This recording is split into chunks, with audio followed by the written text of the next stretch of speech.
My fiancé, 31M, met a woman and has been texting her in ways that makes me uncomfortable. I'm so embarrassed typing this, but here we go. I am a 28F. My fiancé is 31M. We've been together for 8 years. He is an alcoholic and recently he went to a facility to detox and treatment. When he called me after being in there for a few weeks, he told me that he was in a unisex wing, so he's been meeting new friends who are men and women. Fast forward to about a week later when he gets out. He told me about the guys that he's met and the women that he's met. One being a 40-something-year-old woman named Angela who has kids, name changed for safety reasons. He says he likes her because she's like a mother figure. While he's at home, he's on his phone texting more and taking pictures of himself around the house. I ignore it, but I'm suspicious of it. A week later, he says he's meeting up with Angela at the mall to just talk about their recovery plans. Okay, sure, I love that he's making friends. He goes out for about 2 hours. A week after that, it's a few days before Christmas. He tells me that he's invited to a family Christmas party. Same day, he starts drinking and relapses. I check his phone to get the address of the holiday party because I miss his family and would love to see them. I open the text app and it's already in a chat with Angela. Now my curiosity kicks in. I scroll through the messages and see his saying things like, "Do you dream of me? I freaking miss you. You don't know how much I care for you. I'm happy for the first time in a long time and you've been helping with that." I find her Instagram and it has her first and last name. I do a quick Google and find out that she's actually 35. The same day he relapses, I take him to the hospital because he drank too much. I don't bring up the texts, but when I head home for the night after being in the hospital for a few hours with him, he wants me to take his things like wallet and clothes, but to leave his phone there.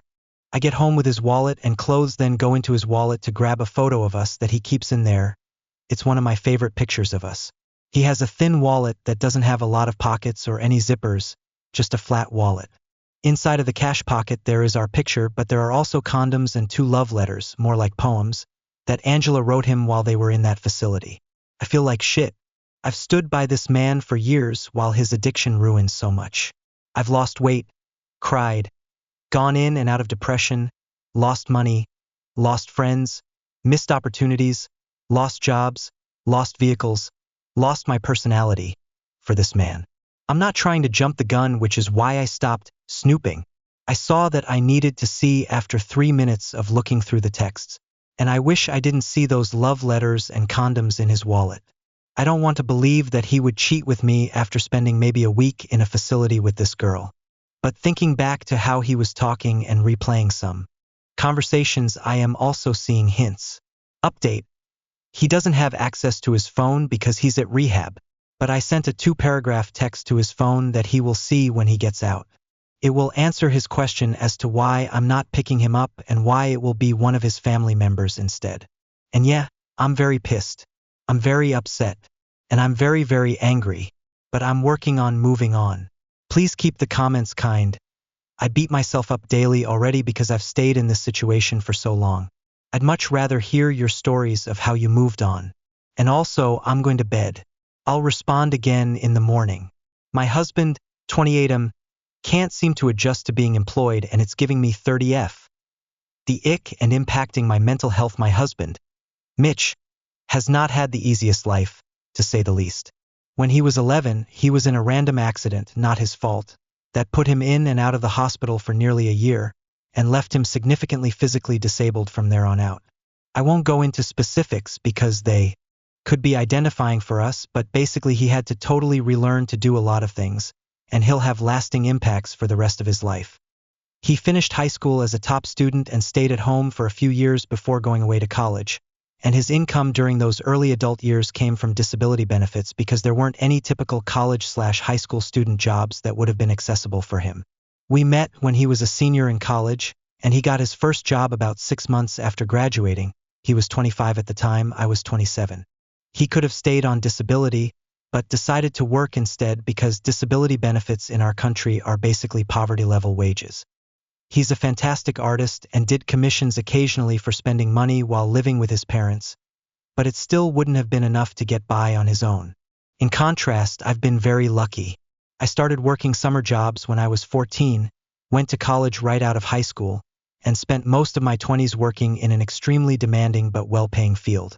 However, 2 years ago I ended up having to take a leave of absence due to severe burnout from the stress and schedule of my job. I did some soul searching and, with Mitch's encouragement, decided to leave that career and pursue another field that is much less stressful for me, but also pays far less. I was initially happy with the decision, but now I'm not so sure I made the right choice. Basically, while Mitch is normally pretty emotionally mature in other contexts, his attitude toward work reminds me of a petulant teenager. I've tried to be patient and remind myself that I've had over 15 years to adjust to the realities of working life while he's only had 3 years, but it's not getting any better and it's really starting to impact how I feel toward him and my life choices in general. I don't need him to be super career-driven or anything. I married him knowing that just isn't who he is, and that his art would always be his main passion. And I don't expect him to exactly be overjoyed at the idea of trading half his waking hours for money for the rest of his adult life because, hey, who doesn't wish they could just do whatever they want all the time and not have to worry about it? I just wish he could grow up a little, for lack of a better way to phrase it. I've started to dread being around him during the work week, because I'm not exaggerating when I say that he's in a constant bad mood. We all complain about work sometimes, and a normal amount wouldn't bother me, but this is truly above and beyond. Endless reiteration of the same complaints about how much he hates having a job, heaving dramatic sighs constantly, sulking and pouting and irritable, always finding any possible way to turn any topic into a comment about how working is ruining his life. Most of Sunday is also spent in a funk bemoaning how horrible it is that he has to go in the next day. Sometimes it seriously feels like he thinks the entire concept of having a job was invented just specifically to make him miserable in particular. It truly makes my skin crawl, because at times he sounds like a sullen teenager instead of a nearly 30-year-old man, and it's seriously impacting my attraction to him. I've tried every productive approach I can think of. At first I thought maybe it was just that specific workplace that sucked. The first job in a new field always does, right? So I helped him find and apply for a better one. That worked for about 3 weeks, and then it was right back to the nonstop sour mood. I encouraged and supported him when he decided to drop down to part-time. And again, he was doing better for a couple weeks, and then it was right back to the same old thing, only now with added complaining about how he's making less money. I've started just paying for certain things we need out of my own account instead of our joint one and not telling him, just because I'd rather do that than hear another rant about how much it depresses him to know that thing cost X amount compared to his last paycheck and how unfair it all is. At this point, I'm at my wit's end and have even offered to just go back to my old career so I'd be making enough money for him to quit working entirely. He refused, saying he wouldn't be comfortable with that because he doesn't want anyone judging him for being lazy or scrutinizing how he spends his money. Fair enough, I probably would be resentful of a partner who doesn't work. But would I really resent that more than I'm already resenting the current situation? Part of me almost wants to just do it anyway because sometimes it's truly tempting to be at work doing crazy overtime but making lots of money, instead of at home listening to a grown man pout and sulk about the same thing every day. It's like nails on a chalkboard and it drains my emotional energy completely. One final important thing to note is that Mitch is already in therapy, but that's focused on addressing his PTSD related to the accident that caused his disability. So while I do think talking with someone about this could potentially help, I don't think that can be the priority for a while. With all this in mind, is there any way I can approach this topic with him that might actually get through without just torpedoing our relationship? I'm worried he'll just decide to bottle everything up instead if he thinks he's complaining too much. So I'm really hoping someone can advise a more productive way for me to talk to him about the root issue.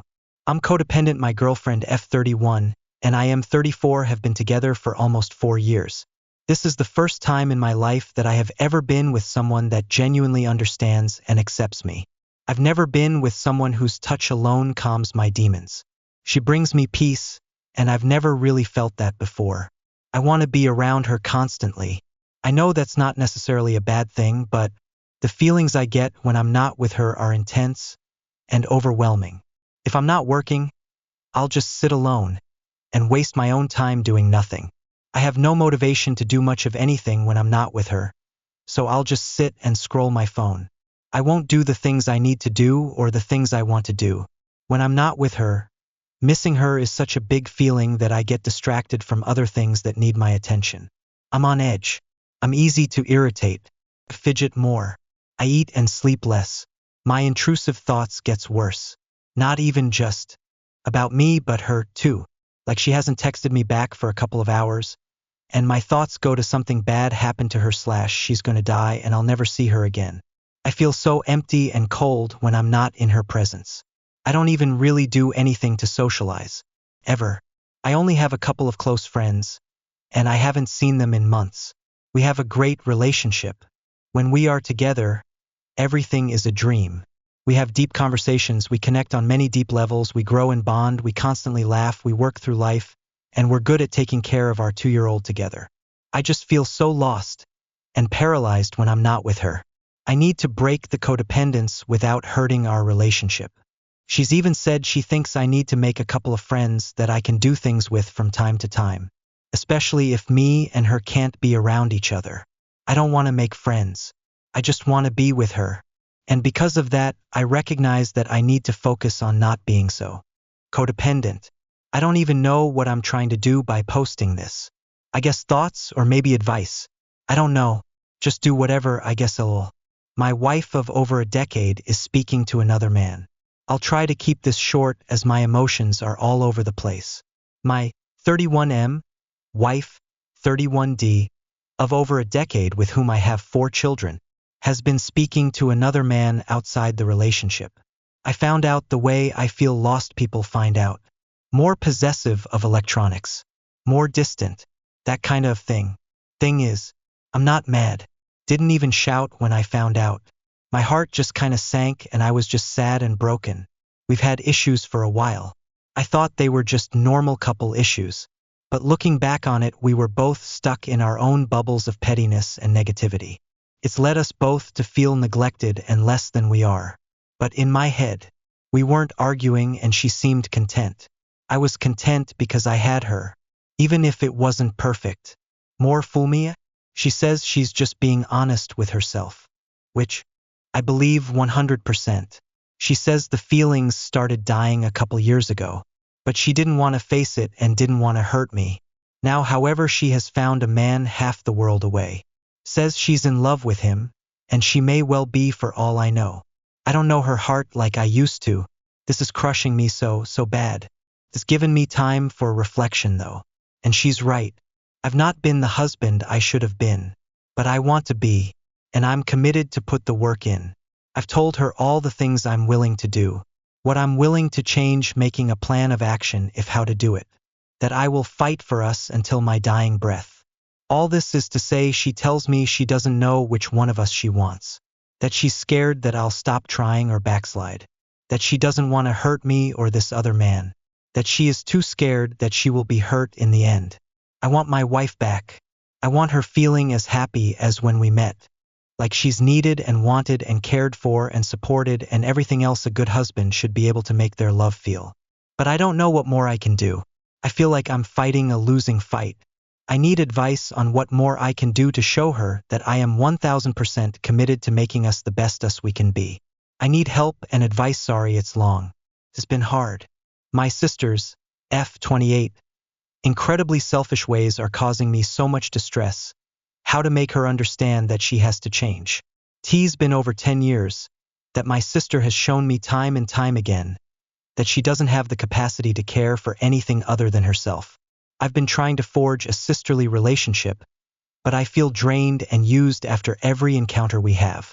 I have tried to be direct, tell her nicely, how her behavior is very hurtful to me and others.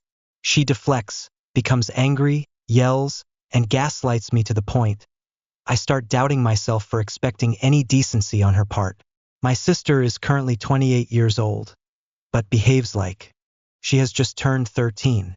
She is very dependent and feels very entitled.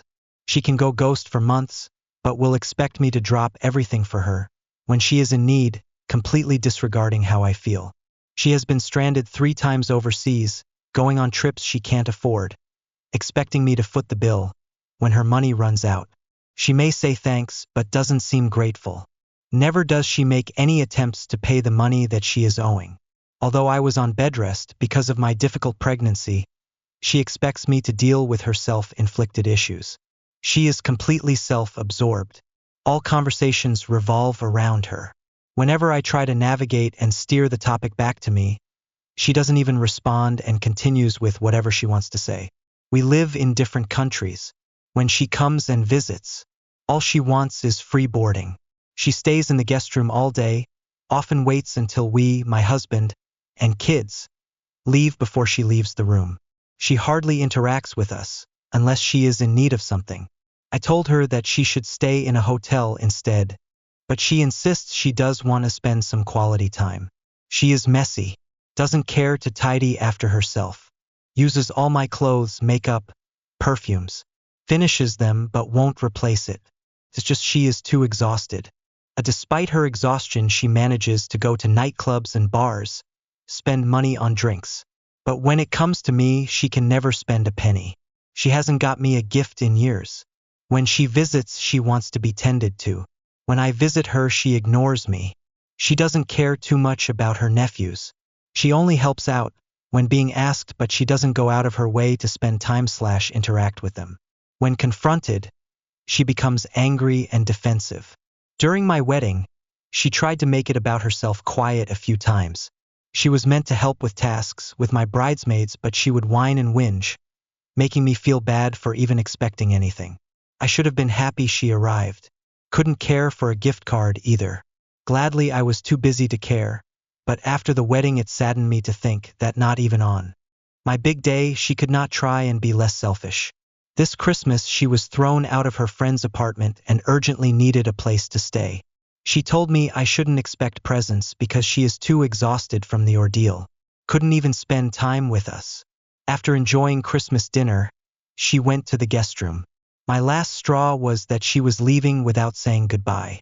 And when confronted, she played victim as she always does, never holding any accountability.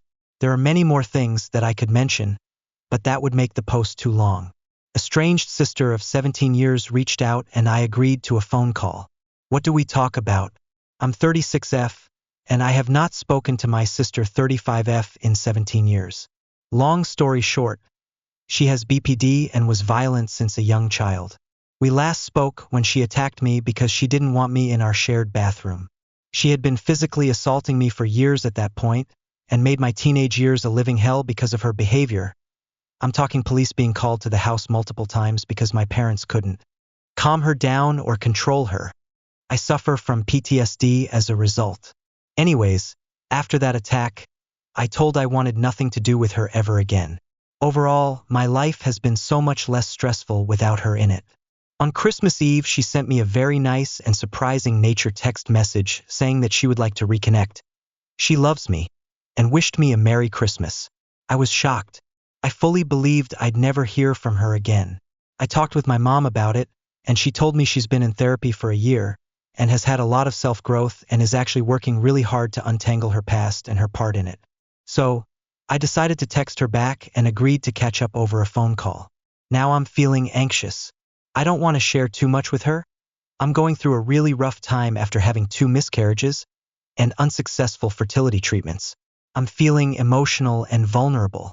I graduated college, moved across the country, had a bad breakup with a long-term boyfriend, met my now husband, had a destination wedding, married into an amazing family that I'm close with, moved up in my career, bought 2 homes, and now I'm in the darkest time of my life, grieving the loss of my daughter and struggling to get pregnant.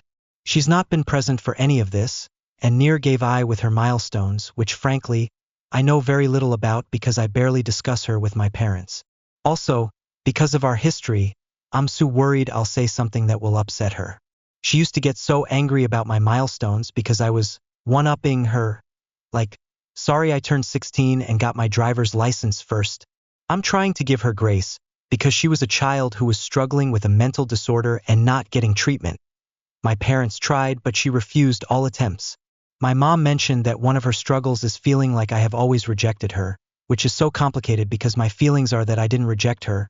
I was reacting to her behavior by removing myself, or choosing to not play with her or hang out with her whenever she would be mean to me. I'm hoping through therapy she realizes this. Now, my plan is keep things lighthearted and surface level. Talk about my dogs. She loves dogs. Does anyone have advice? Have you ever been in a similar situation? How do you handle a relationship after college? Hi, this is really hard for me to make. I am currently 21F and he is 24M, and I'll be graduating college in December of 2025. I currently go to school in a smaller city about 9 hours away from where I grew up. He's born and raised in that smaller college town. I have been working hard for my degree and will finally graduate after about 4.5 years with 3 total internships under my belt. Woohoo for experience in my field. Most people in my major immediately start a rotational program, meaning 4 different cities every 6 months to give 4 different experiences for different opportunities learned under my major. This is useful to go immediately into a technical management position and basically would allow you to work anywhere without having to start from the bottom. Ever since I started interning, it's been my dream, but recently I began to understood that I wanted to do this. I've brought this up to him time and time again, and we always argue about it. My perspective is that I worked really hard on this degree, and having a program like that under me could really help if I had to settle in the small college town, which I told him I was okay with doing if I got such experience. His perspective is that I'm gone for 2 years, and by the time he'll be able to have a life with me, he will be almost 30. He would be 27. The solution we came up with, because we love each other so much, is that I would stay in the small college town for a year with him and then up and move around with him following me. I do not want that. I do not want him to uproot his life and leave his irrigation career for me, but I also have no opportunities for such a program or gaining the experiences a rotational program would offer me in this small college town. I told him that I'm willing to do the 2-year program and visit him and even become engaged, so he understands I'll come back after it's done, but he refuses to let me go. I feel I will be miserable if I stay in a place I have no opportunities, but not everyone starts off after graduation with a job. My parents and rest of my family live here in the big city, and this would be the place that has the most potential for me, and they are expecting me to come back here after I graduate, even if it's just for the holidays before I, potentially, move to do my rotational program, as I've talked to them about it before. Every time I talk to him about this being something I really want to do, he gets mad and shuts me down.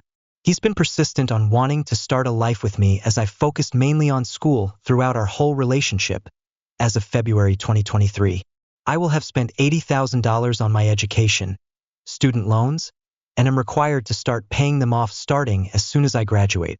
He said that if I'm with him, finances will be no issue as he will get his irrigator's license, and in a couple more years, his dad will pass off his multi-million-dollar business to him. I grew up going after things I've wanted. I really wanted his support in doing this program and coming back to town after, but he says he can't wait for me if I do. He said if I give him a year, he'll follow me, but I don't want to be the end of his career. I know he's fully capable of taking care of me for the rest of my life and he loves me, but this is something I've really wanted to do, especially since I worked so hard for this degree. I've always been the one to be motivated to get what I want when I put my mind to it. I just don't want to lose my relationship. He believes that he will come second to my work and he does not want to be put through that, even after I've reassured him that he won't, and this rotational program might possibly not be something that ends up not being the right fit for me, so I could really use his support. He still won't budge because he believes he will get dragged around with me.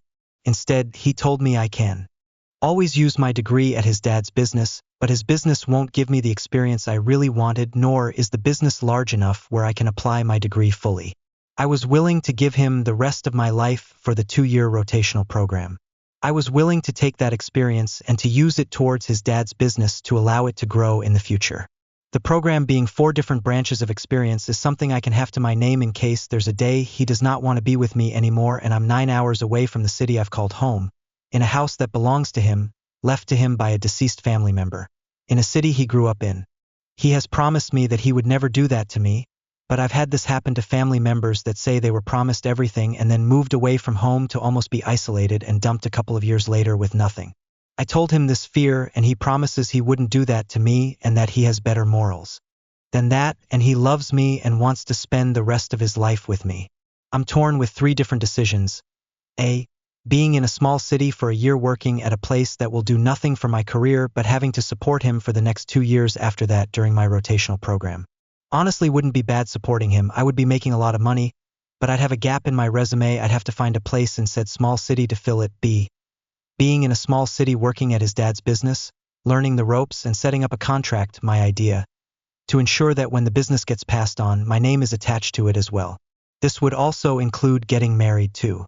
My degree wouldn't be used as much, a little bit would get used, but I'm afraid my parents will be disappointed in me that I went to school so far for something and I'm not using it to its full extent. See, I break up with him and do the program, full send. Could crash and burn. I'd be working for a large company for essentially the rest of my life to make good money. $80,000 to $125,000. I've been leaning towards filling the year gap with something and then doing my program to come back to the small city, learn the business, and eventually take it over with him. My fear is that my parents will be sad and disappointed for me. We are a very close family. But this would be the best opportunity for me to get both love and a career. I just wish I wasn't put in a spot where I had to make this choice. I wish he could support me in doing the 2-year program as soon as I graduated and coming back. He doesn't see it that way. He said he's been second to school the entire time him and I've been together and he's ready to start his life with me, which I understand. During the internships I have done over the summer, which I do back in the big city, he's always sad that I'm gone. I'm just unsure of what to do and wanted to see some outsider perspectives. I've always believed if he wanted to, he would, but I understand him being a bit older that he's been waiting for someone to start a life with. I do love him very much, but I'm also just kind of hurt that he's not willing to be supportive and let me try. For more background, I'm a first-generation college student. My parents have supported me with paying for my insurance and for my car, as well as my phone. They have also paid for my room to have furniture and be decorated. I also live at home, for free, and work all summer to save to pay for my apartment, gas, utilities, and food during the school year, so I can fully focus on school. I am very grateful for them. My boyfriend's texting makes me lose interest. Can I move past it? Long-time lurker, first-time poster. My F23 boyfriend M24, and I have known each other for 4.5 years, been dating for 2, and have officially lived together for 6 months. We're from different states, so our holidays are always separate since neither of us want to give up spending them with our own families just yet. Not a point of conflict. This is what we both want until we're married/engaged. What is bothering me is that I feel like I essentially lose my boyfriend for however long we're apart. We text pretty much every day and will call on occasion, but our conversations are just deeply unsatisfying. He's decent at responding in a timely manner, actually much better than I am, but it's always the same surface-level conversation remixed. It's like I'm talking to an acquaintance rather than boyfriend of a couple years. I try to mix it up with pictures, different questions, silly banter, etc., but he always manages to loop back to mind numbingly boring, formulaic conversation. This has been an issue in person too, though less so recently, and it's definitely not as egregious as over text. Sometimes it feels/felt like I'm pulling teeth to have an actually meaningful conversation rather than small talk. We've talked about it a handful of times and it always comes back to he really just doesn't think all that much. These are his words, not mine. I have so many ideas and love exploring deeper meanings/insights/connections/opinions/etc. and he just doesn't. I feel mean even typing it out, but this is what he's told me. We have good conversations. Don't get me wrong, but always at my behest and not as frequently as I would choose. Over text, this are virtually non-existent. Even our normal level of IRL connection is almost completely lost over text and even over the phone. When we get back in person though, it's like all of the love floods back until we inevitably have to travel separate from the other for whatever reason. If it's just the hormones in person and comfort of being with him that get me back to being interested, or if it's actually real. Feels pretty damn real. I love this man and I want to be his wife one day, but I've been so disinterested in even trying to talk to him this past week. I have like 3 boring texts from him and it feels like a chore to respond. How would you reignite some better conversations or even flirty texting beyond, "What VE you been up to today?" I, 24F, find my BF, 24M, attractive but he doesn't turn me on. Is it unreasonable for me to want more? This might be a common question here, but I'm wanting some advice on my particular situation. We've been together almost 3 years and I am attracted to him. Physically, he is my type, but I don't get butterflies or feel excited in that way by him and don't think I ever have. I feel really guilty for feeling this way because it's horrible to think your partner might be harboring these thoughts. I think the way we met online meant that we never organically fell for each other or felt a spark or connection before deciding to pursue something. It was more just like kept going on dates to see how it goes, and eventually the feelings and commonalities led to a relationship. I really do love him, and find myself at times looking at him and noticing, whoa, he's handsome, etc. When we first met after matching, it was like, oh nice, he's cute, kind of reaction, and not, OMG, he's so hot. The thing is, I have felt the spark and butterflies kind of attraction before with others, where I look at them and think, oh my god, they are so hot, and can get carried away with my imagination because so it's not that I just don't react that way. These were crushes, I guess, and never progressed to a relationship, but it makes me feel like, damn, shouldn't I be in a relationship that's exciting and has those feelings too? Or am I being unreasonable? I do understand the difference between love and lust, but I still think, shouldn't there be an element of lust in a loving relationship still? With intimacy, I think he is definitely more turned on by me physically than I am, and I don't ever really find myself fantasizing about being with him. I myself am not the most attractive person, so it's not that I think I could do better or something. I put effort into looking nice where I can, but added stuff can only do so much. I love that he finds me attractive, and I worry that if I go looking for that feeling in another relationship, that person will never be as attracted to me, so an imbalance like what I have now, but reversed. Am I being unreasonable to feel I should be having those feelings for him? Could it be my body telling me this isn't right? My boyfriend, 23M, almost broke up with me, 23F, 2 years ago because of his guilt. How do I move on from this? My boyfriend and I met 3 years ago, and we quickly became best friends. Unbeknownst to me, he had a girlfriend who he was arranged to marry back home. I literally had no idea because he never gave any clues to having a GF, and she wasn't in his social media. After about 6 months of us being very close, we hung out constantly, nothing sexual. I walked into a conversation of him asking our mutual friend for advice on how to break up with his girlfriend from back home, and that's when I learned about her. This really hurt me because I had a crush on him, but I realized that the situation was so messy, so I decided to start distancing myself. This is the part one blame myself so much for, because I shouldn't have entertained this dynamic. He started telling me about their problems. She was Muslim, and he doesn't share the faith anymore. They were long distance and were growing apart, and he also said that he had tried breaking up with her, but she refused and instead wanted to get married, which he wasn't ready for. I told him repeatedly that if there's any chance at repairing their relationship, he should go ahead and try his best to do so. I felt so bad for the girl, and I never badmouthed her to him. Over time, his family started calling him constantly to tell him to stay in the relationship because they wanted him to get married ASAP. But he didn't want that, and so it added to the complications. Throughout this time, I was there going on walks with him, going to the library with him, watching movies, and going to the dining hall. People started thinking we were dating, which was so awkward, but we didn't talk about it.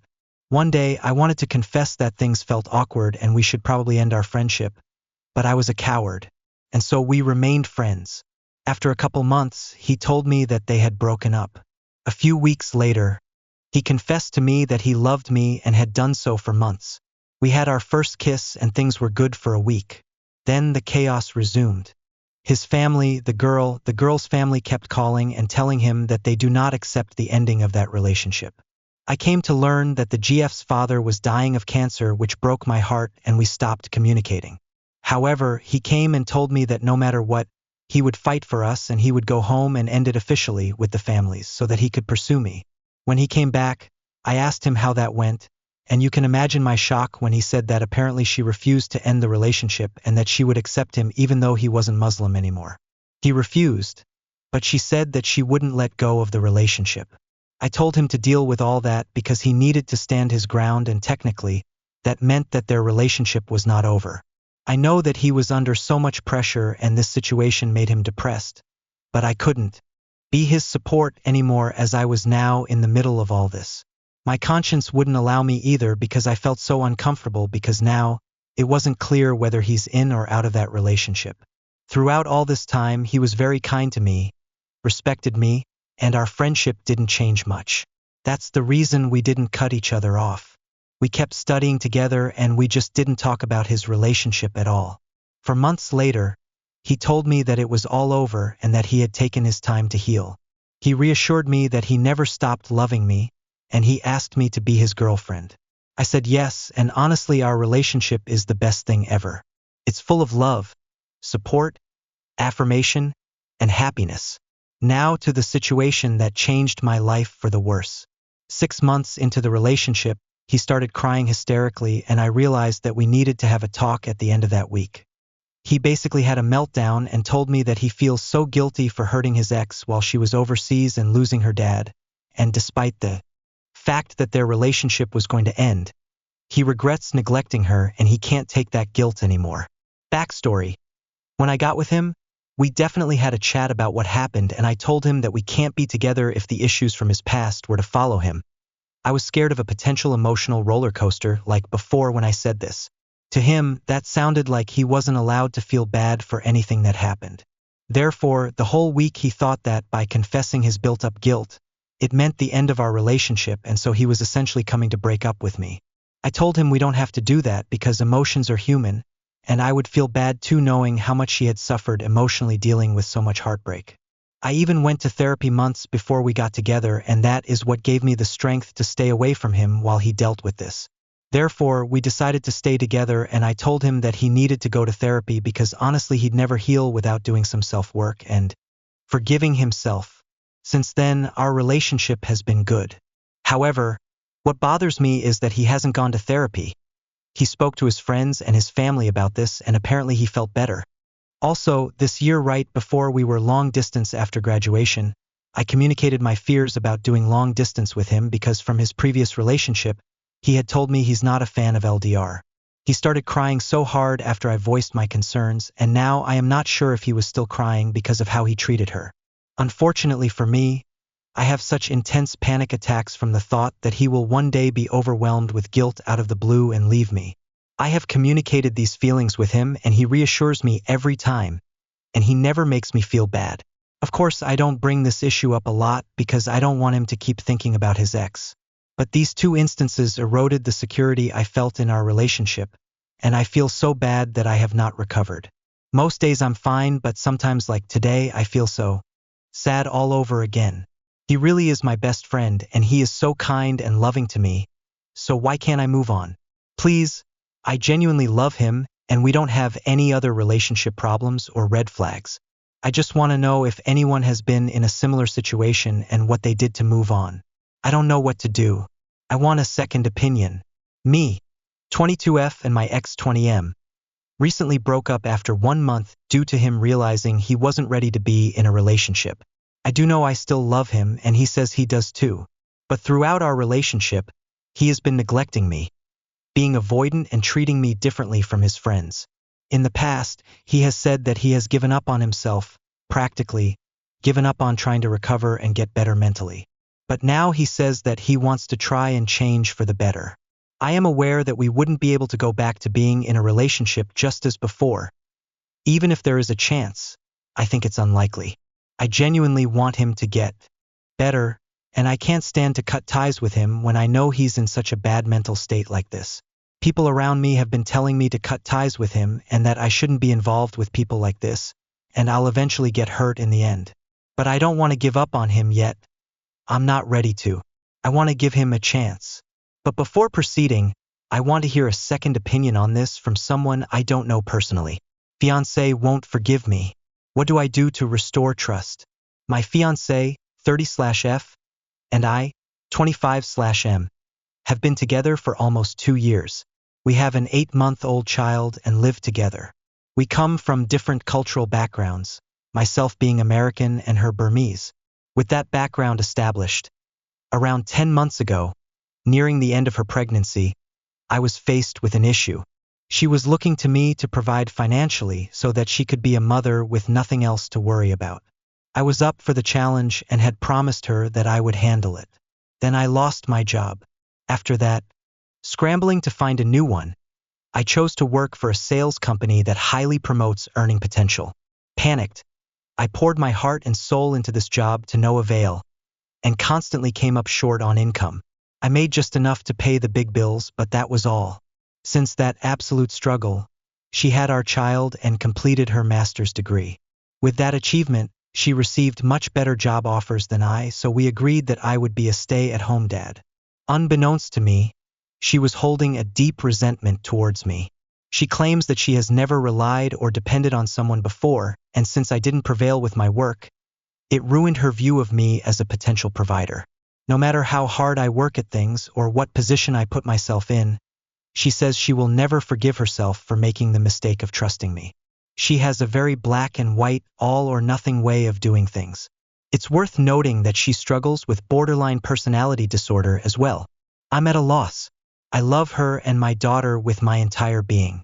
All I want is an opportunity to make it up to her, to show her I can provide and redeem my past mistakes. She plans to move out in the summer. Not because she doesn't love me back, but because she cannot even dream of me having what she wants as a man. Before anyone suggests it, I have offered many times to work 2 jobs.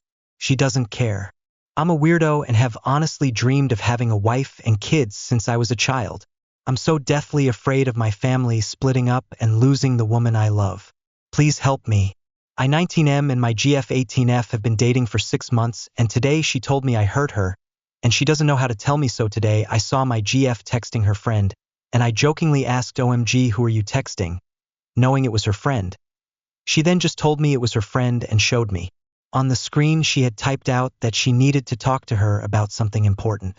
I asked what was important and she just told me she didn't want to talk about it. This would be normal in most relationships, but we are usually pretty open and talk about everything that bugs each other. I dropped it, but it stayed on my mind. Later we are at her house and I ask her if she was okay. Then I say, no, I mean about what you were going to talk to your friend about. She gets really quiet and doesn't say anything. Me trying to comfort her by telling her that she can talk to me and it'll be okay. She tells me that it's just really hard for her to talk about and she couldn't even tell her friend. So I just sit there and look at her. She then tells me that if she tells me I'll just think she's crazy, but I did something that really bugged her, but she just can't talk to anyone about it. We just sit in silence for a few minutes and she says she's sorry, she just can't find a way to talk about it. Then she falls asleep and we haven't talked about it since I really love this girl and I want to give her the world. I want her to talk to. Me, it's really eating me up inside and am not really sure what to do. Should I try to talk to her about it again? How can I get her to talk to someone even if it's not me? I am 26. Get really frustrated with my partner's F25 spending habits. Background. I grew up in relative poverty. As such, I'm extremely frugal. I've always saved a lot and avoided credit card debt like the plague. My partner, on the other hand, grew up in a middle-class suburban lifestyle. Her father also handled a lot of her finances, even as an adult, so she never really learned financial responsibility. She also has some anxiety around finance conversations, as those usually took the form of her dad lecturing her about spending. When we got married, she brought in about $12,000 IIRC of credit card debt. Meanwhile, I had brought in a saving of probably around $35,000 from years of up to 50 hours, work weeks and saving while in university. Rather than let the CC debt continue accumulating interest, I decided we would use my savings to just pay it all off and be done with it. Fast forward to maybe 8 months later. Money is really tight because she got fired at work. I look at the bank account and see a payment for Discover. That's weird. I was absolutely sure we paid all her credit cards off, so I look at her phone. I can't find the Discover app anywhere. I search for it in the search bar and there it is. She had hidden it from her home screen. I go through it. Etsy, Amazon, Depop, etc. Additionally, she had a handful of late fees, as she hadn't even made the minimum payment for several months. $800 balance. I am generally an extremely laid-back kind of person, but this made me angry. I used my hard-earned money to pay off her debt, only for her to turn around and start running up the bill again. And she even seemed to be trying to hide it. Despite how angry I was, I'm extremely non-confrontational, so I tried breaching the topic indirectly to give her the chance to just admit to having made some CC purchases. Instead, she told me what I knew were lies. I sat on this fact, kind of pushed it to the back of my mind for a while. Yeah, I know it probably wasn't the healthiest decision. Tried again a few months later. She mostly told the truth this time. I expressed how upset this made me. We worked out an agreement where we would continue making payments from our joint account the rest of the year, but she would figure out how to pay the rest off herself afterwards. I've tried bringing the credit card up a couple times in the months since then, asking her what her plan was to start paying it off. Each time she's just sort of shrugged and said, "Yeah, I should probably figure something out. I just checked the balance again. It's now over $2,000. Amazon, Etsy, Depop, etc. There's also a Netflix subscription in there, and now I'm thinking she lied to me about when she said that she was mooching Netflix from her parents.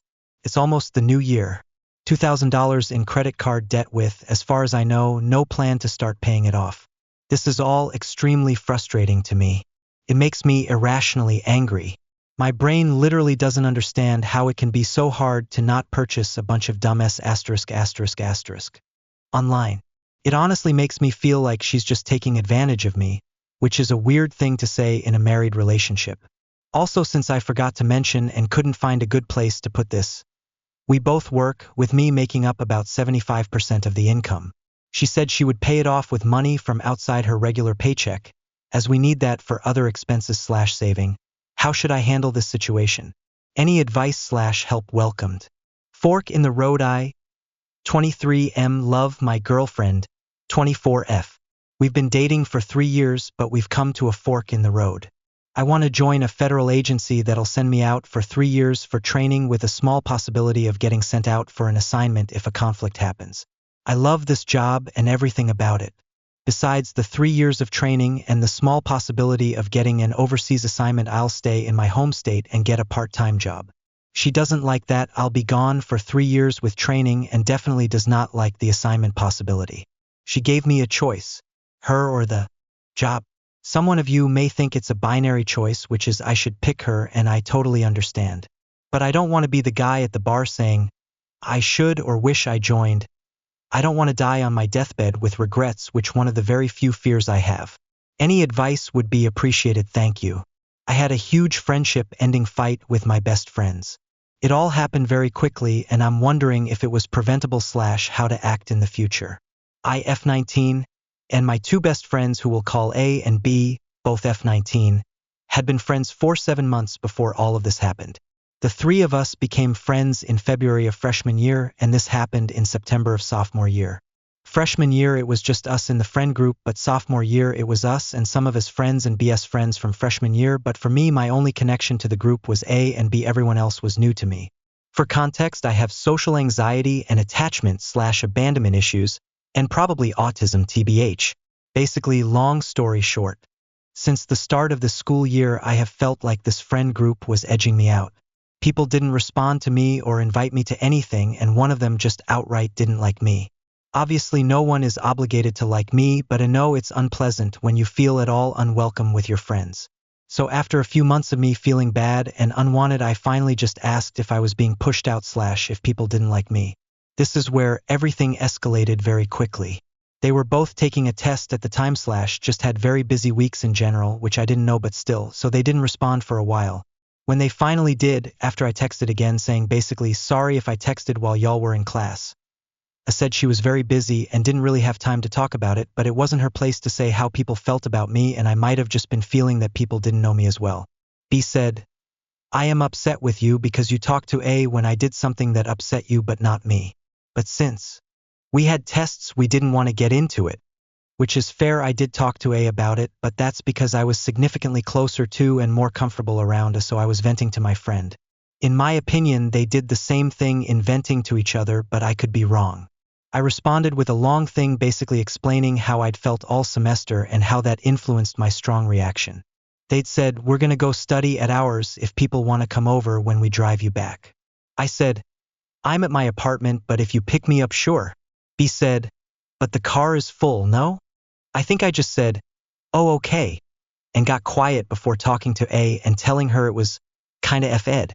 The important thing about this paragraph is that I never open up like that. I said some of the most emotionally vulnerable, in my opinion, things I have ever said to anyone, highlighting how ignored I felt. They didn't respond for 4 hours, so I finally said basically, you don't have to respond to everything, but at least acknowledge that you've received a text from me. I responded and said, I don't have the emotional energy to deal right now. I apologized and repeated that I didn't need a whole thing, just an acknowledgement that I had said something when it took a lot for me to even say it in the first place. She said she didn't want to respond when stressed because she might say something mean, and I said she didn't have to worry about it right then. The next day around 1 p.m., things above were 10 p.m. I said, "You don't have to respond to this, I just wanted to say I'm sorry again. This part is where I need advice on what I should have done. I know I overreacted and I know I should have taken a second and breathed, but I tried. I don't make friends easily, and this friend group was the only people I talked to within like 6 hours of me. Since A and B were mad at me and they were my only tie to the group that left me cut off from everyone, not just them. So I went from hanging out with them most days to sitting alone. In my apartment, no roommates, with no one to talk to on my entire campus, while seeing the fact that all of them were hanging out the whole time on Life 360. That night around 10, I kinda snapped after seeing all of them together for the second night in a row while I sat at home crying. I basically said, "Please respond to me, this is cruel." I know they weren't being malicious and I shouldn't have called them cruel, but I was starting to get desperate for them to understand how isolated and hurt I was, because for 2 days I'd been sitting there crying over them while they were happily watching movies with the rest of our friends. This is when B finally responded for the first time since their first text, in which they said they were mad at me. All they said was, "We don't owe you this conversation right now." I said, "I'm not ready to talk, I need to think." I told them again that I didn't need a whole essay just for them to acknowledge that I had said something, because I was scared they just never would. B said it was illogical for me to think that because it had only been a day since they last said something, and repeated that they didn't owe me anything and it wasn't their responsibility to explain what they're thinking to me. I pointed out that A had said something, but B, who is the one that said they were mad in the first place, hadn't. B said, "I didn't have the energy to unpack all of what you said," and said I talked on her behalf when she said, "I have been studying and I don't have the energy right now." I pointed out how that has nothing to do with BS emotions, and how the situation left me feeling that B would never care to talk to me, which I know is an overreaction, but again I mentioned the abandonment issues. B said it's not her fault that I jumped to that conclusion, and repeated that she doesn't owe me anything. And then when I said you only responded when I begged you to say, "Yep, you said something," she responded with, "I don't owe you, yep, you said something." I said I was alone and scared, and B said, "So talk to someone who's not mad at you and who didn't say they don't have the energy." So I pointed out that I didn't have anyone else to talk to other than my sister, who I had been talking to, but she can only help me so much being 6 hours away. I basically said, "I don't have someone else, that's the whole point, you'll have partners and friends." I've been alone, trying to get them to see why this is such a big deal to me and why I was having such a strong reaction. B said, "Okay, so that is very, very manipulative, and I don't know how to deal with that right now." I said I wasn't trying to manipulate anyone, they just weren't seeing why I was having such a hard time. B said, "No, you're trying to put the responsibility to fix that on me, to guilt trip me into giving you attention, and it's not okay. I'm stepping back." I responded and said, "Since y'all stopped responding, I have texted my sister and my cousin, and that's it. And that's not your fault at all, and it's not your job to make sure I have someone, but the fact is that is how my life is. So whenever I haven't been in class, it's just been me in my apartment. I don't need a response, I just want you to understand how hard it would be to not seek any sort of empathy from the only people you love within 6 hours of you. I'm sorry if that's manipulative, I'm really not trying to be, I'm just trying to explain my perspective. Like I said, you don't have to respond." I'm sorry B never responded, and left all group chats and Life 360 groups with me. And they said, "I understand, but in that context it was guilt trippy," which I apologized for. At this point I was overwhelmed and fed up, and I truly snapped. I sent a very long thing basically pointing out everything they did in this situation I thought was messed up. Mostly I think it was fine just me saying my perspective, everything, if maybe kinda harsh. But there were a few sentences in which I just totally attacked BS character and called her an annoying attention seeker basically. That part 1 do think I shouldn't have done, but I honestly don't feel bad. I was acting from a place of very strong hurt, and I feel I can acknowledge that it was wrong without feeling remorse. Anyway, I basically burned all those bridges because A and B are roommates, and I saw no world in which I continued being friends with A after this, much less B. So basically I am looking for advice in future friendships and an outside perspective on this whole situation, because I know I overreacted, but I'm starting to think this whole thing was my fault for needing them to talk to me. Is my relationship worth salvaging? My boyfriend, 24M, and I, 23F, have been together for 2.5 years. Up until recently, I honestly thought he was perfect. He was attentive, kind, and always made me feel loved. However, over the past few months, things have changed, and I'm starting to feel so undervalued in our relationship. For context, we moved in together 6 months ago, which I was so excited about at the time. Initially, everything seemed fine, but now I'm starting to regret it. He has been pulling away emotionally. We rarely have intimacy anymore, and our conversations often feel stale, like he's not interested in engaging with me. To be fair, he is going through a lot. He's in med school, and I know it's incredibly stressful for him. He's not in the best mental state right now, which I've been trying to be understanding about. But at the same time, I'm struggling with how distant he has become. One of the things I used to love about us is how we take turns planning date nights every week. It made me feel like we were both invested in keeping the spark alive. But even those feel forced now. I'm the one trying to maintain the connection, and it feels like he's just going through the motions. The holidays have been particularly hard. For Christmas, I spent a lot of time thinking of a thoughtful and generous gift that I knew he would love.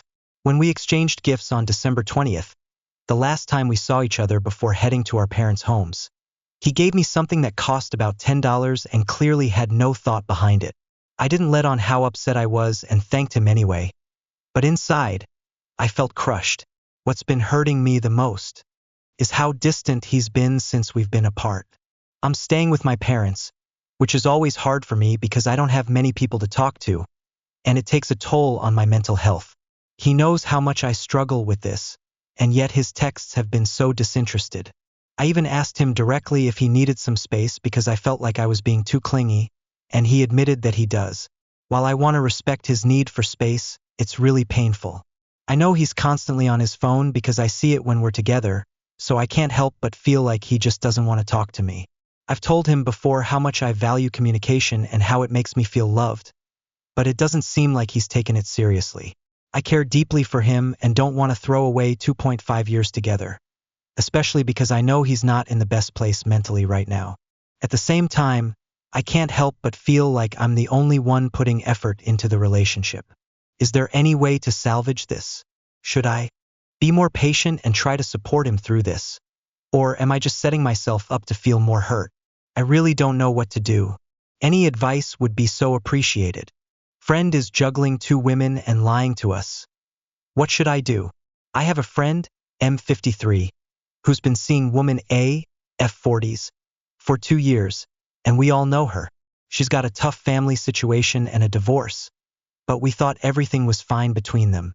Then he starts seeing woman B, F40s, at his new job away and tells us the relationship with woman A is over due to life circumstances. However, last month, he told me he was going away for a work thing for the weekend, but I later found out he was actually with woman B at a party. I didn't care much, but I noticed the lie because I have a good memory. When I stayed at his place later that night, I noticed a framed photo of him with woman B, replacing the old one of woman A. The bed was clearly used, so I slept on the couch instead. The next morning, I find evidence that woman A is still around. Her makeup and clothes were left behind, and her photo with him was upside down in the drawer. This makes me think he's keeping both relationships going and lying about one being over. I go to welfare check his dog this weekend and framed pic of woman A is back up. To make it worse, he's asking me to meet woman B when she visits in the new year, but he's told me this whole story about woman A being out of the picture. It feels manipulative, and I'm stuck in the middle, especially since our social group, M+F group, all similar ages, is close-knit, and confronting him could cause drama and relationship breakdowns. My 27F boyfriend, 27M of 6 months, prioritized a Bumble match over our friendship before we started dating. Now I'm struggling with insecurity and trust issues. How do we move forward? My boyfriend, 27M, and I, 27F, have been dating for 6 months, but our history is complicated and it's causing me a lot of distress. We were friends for a long time before dating. After we both ended our previous relationships, mine in April, his in February, he started using Bumble. For hookups, he met a woman he seemed to really connect with. During this time, I was going through a tough period and relied on him for support. However, he prioritized his relationship with this Bumble woman over our friendship. He traveled from London to Glasgow to meet her, and even left me for 3 days during my move to Manchester to be with her. While staying at my new place, he constantly video called and texted her. One night, he inappropriately touched me, claiming it was due to horniness from sexting her. I forgave him, but shortly after, we became physically intimate ourselves. This continued for 4 days, during which he maintained contact with her and planned to meet her again. When the Bumble woman ended things, he suddenly asked me to be exclusive and later professed his love. I felt angry and used. I looked through his phone and saw that his relationship with her was more serious than he portrayed. He had taken her on dates and shared intimate moments. Now, 6 months into our relationship, I can't stop comparing what we have to what he had with her. I feel he treated her better and is lying about the nature of their relationship. It's affecting my mental health and I'm struggling to trust him. How can we address these issues and move forward? Is there a way to work through these feelings of insecurity and mistrust? I, 25F, am worried about my sister's 20F new relationship. How do I approach telling her my sister, 20F, has been dating her BF, 20M, for 7 months? The longer their relationship goes on, the more red flags I'm seeing in terms of boundaries and possessiveness over her. I initially got tipped off after he made a comment that I'm stealing her from him when I called, and they were together a couple months ago. I tried to chalk it up as a bad joke, but I'm home visiting for the holidays and I'm truly blown away by the dynamics of this relationship. Since I've been home, he is constantly calling her nonstop or texting her if they are not together. We dropped him off the other night and was planning to watch a movie at home, which he heard us talk about. And as soon as we got into bed, he started FaceTiming her nonstop till she picked up. He did the same thing yesterday and called/texted her nonstop while we were out getting our nails done. It's like even if he's not physically present, he's still in the room with us because of this constant need for communication. They spend all their free time together. My sister doesn't go to school. She no longer has her own friends. My sister is newly diagnosed with bipolar disorder and anorexia. So she's an extremely vulnerable person right now, which makes me even more worried she's dating someone who's controlling like this. I'm not proud of it, but I know my sister isn't being honest with me when I try to check in. So I looked through some of their texts last night as a last resort to confirm what I was suspecting before I start WW3 by talking to her about this. He guilt trips her if she doesn't answer his texts fast enough. He will say she's mistreating him or doesn't love him. This is almost a daily argument between them. She was out with friends one night. He verbatim said he wanted to know her every move and said she had to send him photos of what she's doing. He has shown up to places when she's out with her friends unannounced to pick her up. He keeps tabs on her every move, up to her phone battery, and questions why her battery dropping so fast. If she's not on her phone, texting him back. He even made a comment about how it was bad for her to be around me so much. He seems controlling and possessive, and he's alienating her from friends and family. He doesn't respect her personal relationships that don't involve him or his family. And I don't think my sister would engage with this if she was in her right state of mind.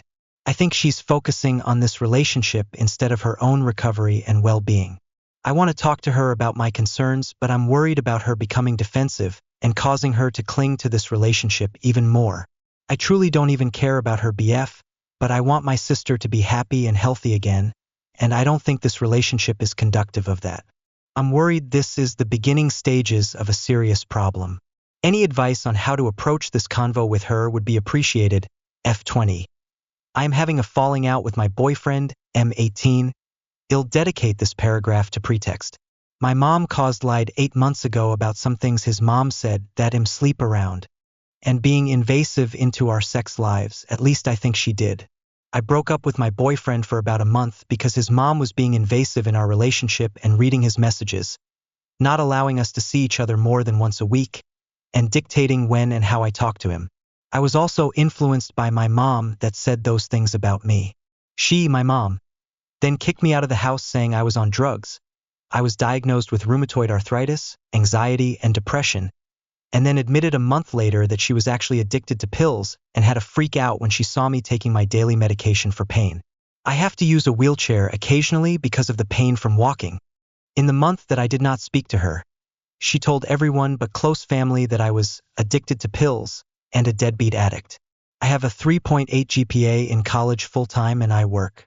Nobody believed her except for a few, but people told me about what she was saying. This is important later. Today I am repairing my relationship with my mother cautiously by seeing her at family functions or in public. She apologized and said that she wants to be a family and even helped me pay off some very bills from where my dog had a stroke. Anyways, recently I get a text from my boyfriend saying that his mom said her hairstylist, my mom's ex-employer, said that my mom said I was on drugs. This is important to me because if she did, my attempts to repair our relationship failed and I need to make a decision like cutting her off. I know my mom's ex-employer and I immediately called her asking if she knew if my mom even had a daughter and she said no. I politely said thank you and hung up, even though she was oddly frustrated with me. This was 3 minutes before my shift and I am walking into work stressing about this whole situation and not knowing what to think or who to believe. A short while later I get a call from my boyfriend while I'm helping a customer, and when I answer I hear his mom yelling from across the room. She was demanding that I come to her house after my shift, ending at 11 p.m., to communicate about something, but I couldn't make it out over the music and noise at work. Asked my boyfriend, what was that about? And he said our relationship depended on me coming to his house after work. I kept asking why. He kept dodging it. I said it freaked me out that his mom was yelling over the phone and I really wanted to know. Dodged it. I then told him that I'm not going to come to his house late at night if I don't even know what we will discuss. He then told me it was about what happened today and that everything was okay, we just needing to communicate. I agreed to come. For the main shit show, I nervously come to his house at past 11 p.m. after working all evening to find his mom sitting down on a chair like Dr. Phil. He comes in and doesn't say a word. He actually did say a word the entire time. His mom just kept saying about how irresponsible I was to call my mom's ex-employer and how I terribly damaged their relationship. She said she does not know this woman personally except that she does her hair well. She said that my boyfriend did not mention that she did not want to be involved in drama, and was upset that I didn't wait longer or contact her first before talking to her. I defended myself and said that I was only given so much information at a horrible time that would affect my entire relationship with my mother the night before Christmas. I was going to my family Christmas in the morning and I needed to know whether or not she actually said that. She kept interrupting me anytime I tried to defend myself by repeating that I was irresponsible and adults don't act that way, and etc. etc. She just was trying to lecture me. She got upset and louder anytime I have my piece or opinion and defended myself. I felt cornered and honestly scared. My boyfriend say there and put me in this situation knowing I live in another town and it's really inappropriate to demand I come late at night. Yet he wouldn't even look at me. I apologized for how my decision affected her and I told her that was never my intention. I actually apologized multiple times over and over because she thought that unless I agreed that what I did was wrong, I didn't understand. I simply stood my ground. Then she went into a tangent about how horrible of a mother I have and blah blah. I was tired, nervous, scared, and I could feel myself spacing out. I was respectful and let her get her frustration out and just said, yeah, basically. Then it finally ended. She said, do you need to go home? I just went to the restroom. Surprise! Anxiety did its thing and I had a panic attack. I felt so out of control and scared and my boyfriend had to get my anti-anxiety medicine to calm me down, which also puts me to sleep. I had to take a nap before going home. When I woke up at 2 in the morning I was still crying, but not panic level. He told me to apologize to his mom for having a panic attack. So I do. I make an awkward apology and go home. Christmas. I get to see my brother for the first time in a long time and it was amazing. I got along with my mom and we honestly had so much fun. But my boyfriend, who is now on vacation across the country, is acting weird over text. When I ask, he says he doesn't think I understood the point of the communication session at all. I finally told him how I felt, how uncomfortable and scared I was, how I felt cornered and vulnerable, and how I tried my best to remain calm while she sort of laid into me and my mother and belittled me as an adult. I told him about how it was inappropriate to demand I come to his house at 11 p.m. I told him how I felt that it wasn't communication if I'm not allowed to express mine. How every time said anything I was interrupted and it drug on longer. He said, well, you didn't listen, you argued, and I said, well, communication is a two-way street. I apologized to you, Mom, multiple times, yet I disagree with her on that one thing. He expected that I let her lay into me and just say, yes, ma'am, and go home. He then said, well, if you want to be mature about this and move on so I can talk to you, that would be nice. I said, I want some space. I could hear in the way he was talking that he was relaying everything I said to his mom, and he sent me a picture of their rental car, which enforces that idea because he was in the passenger seat and she was driving. I talked to my dad and he says dump him, but it's a day after Christmas and we have been together for over a year.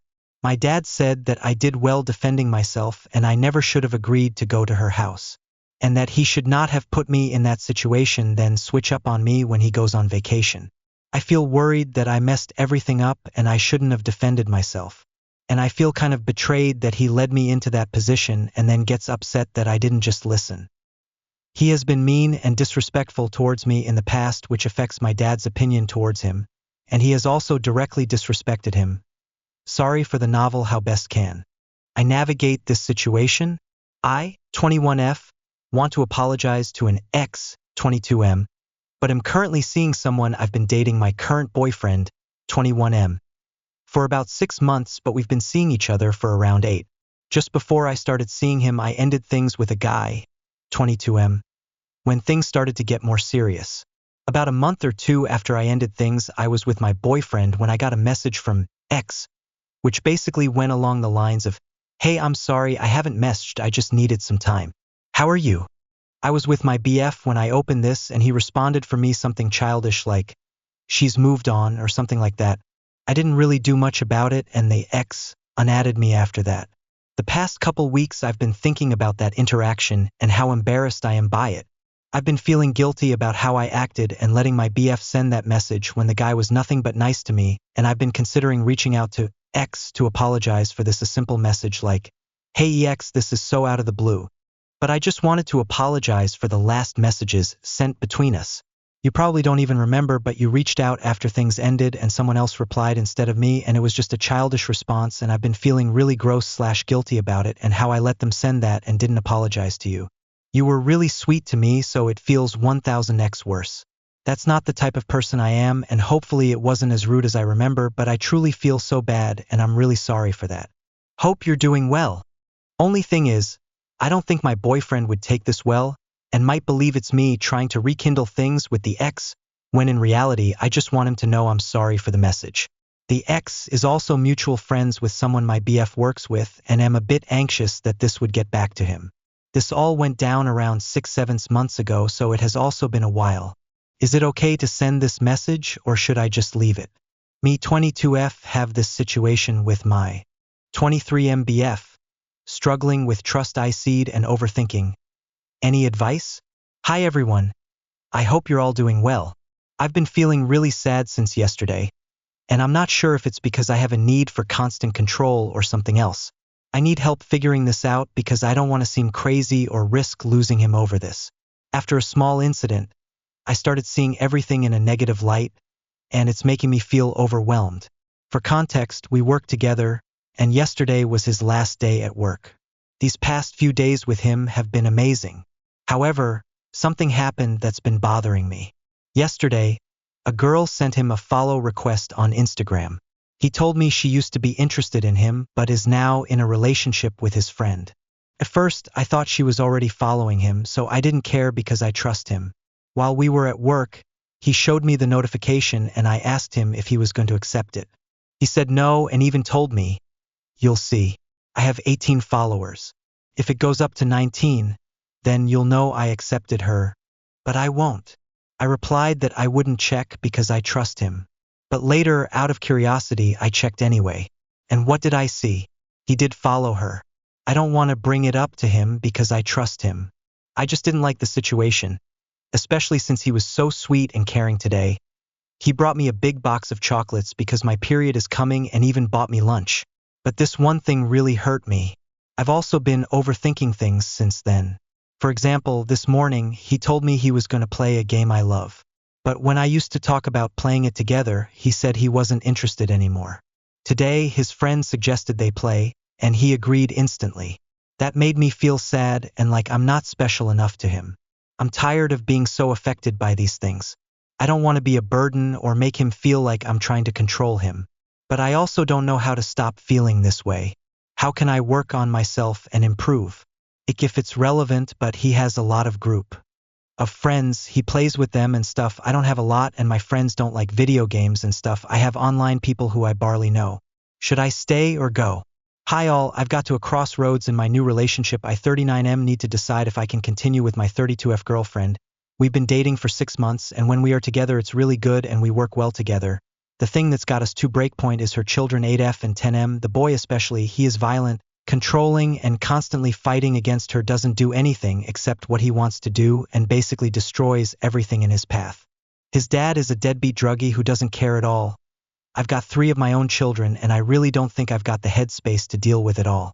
Should I cut my losses and move on even though it will really hurt her, as this is her biggest fear? How do I tell my friend her unhealthy relationship is going nowhere? Or is it even my place to? I posted this yesterday but didn't realize it was Christmas and it got no responses, so I'm reposting. Here's my dilemma. My friend Tammy has been dating her boyfriend Joe for almost 10 years now. They're both in their mid-30s. I really don't like Joe, and this whole post is the reason why. For the first 7 years of their relationship, Joe refused to acknowledge it. He wouldn't admit to being in a relationship, he wouldn't talk to her in public, never posted about her. His page said he was single.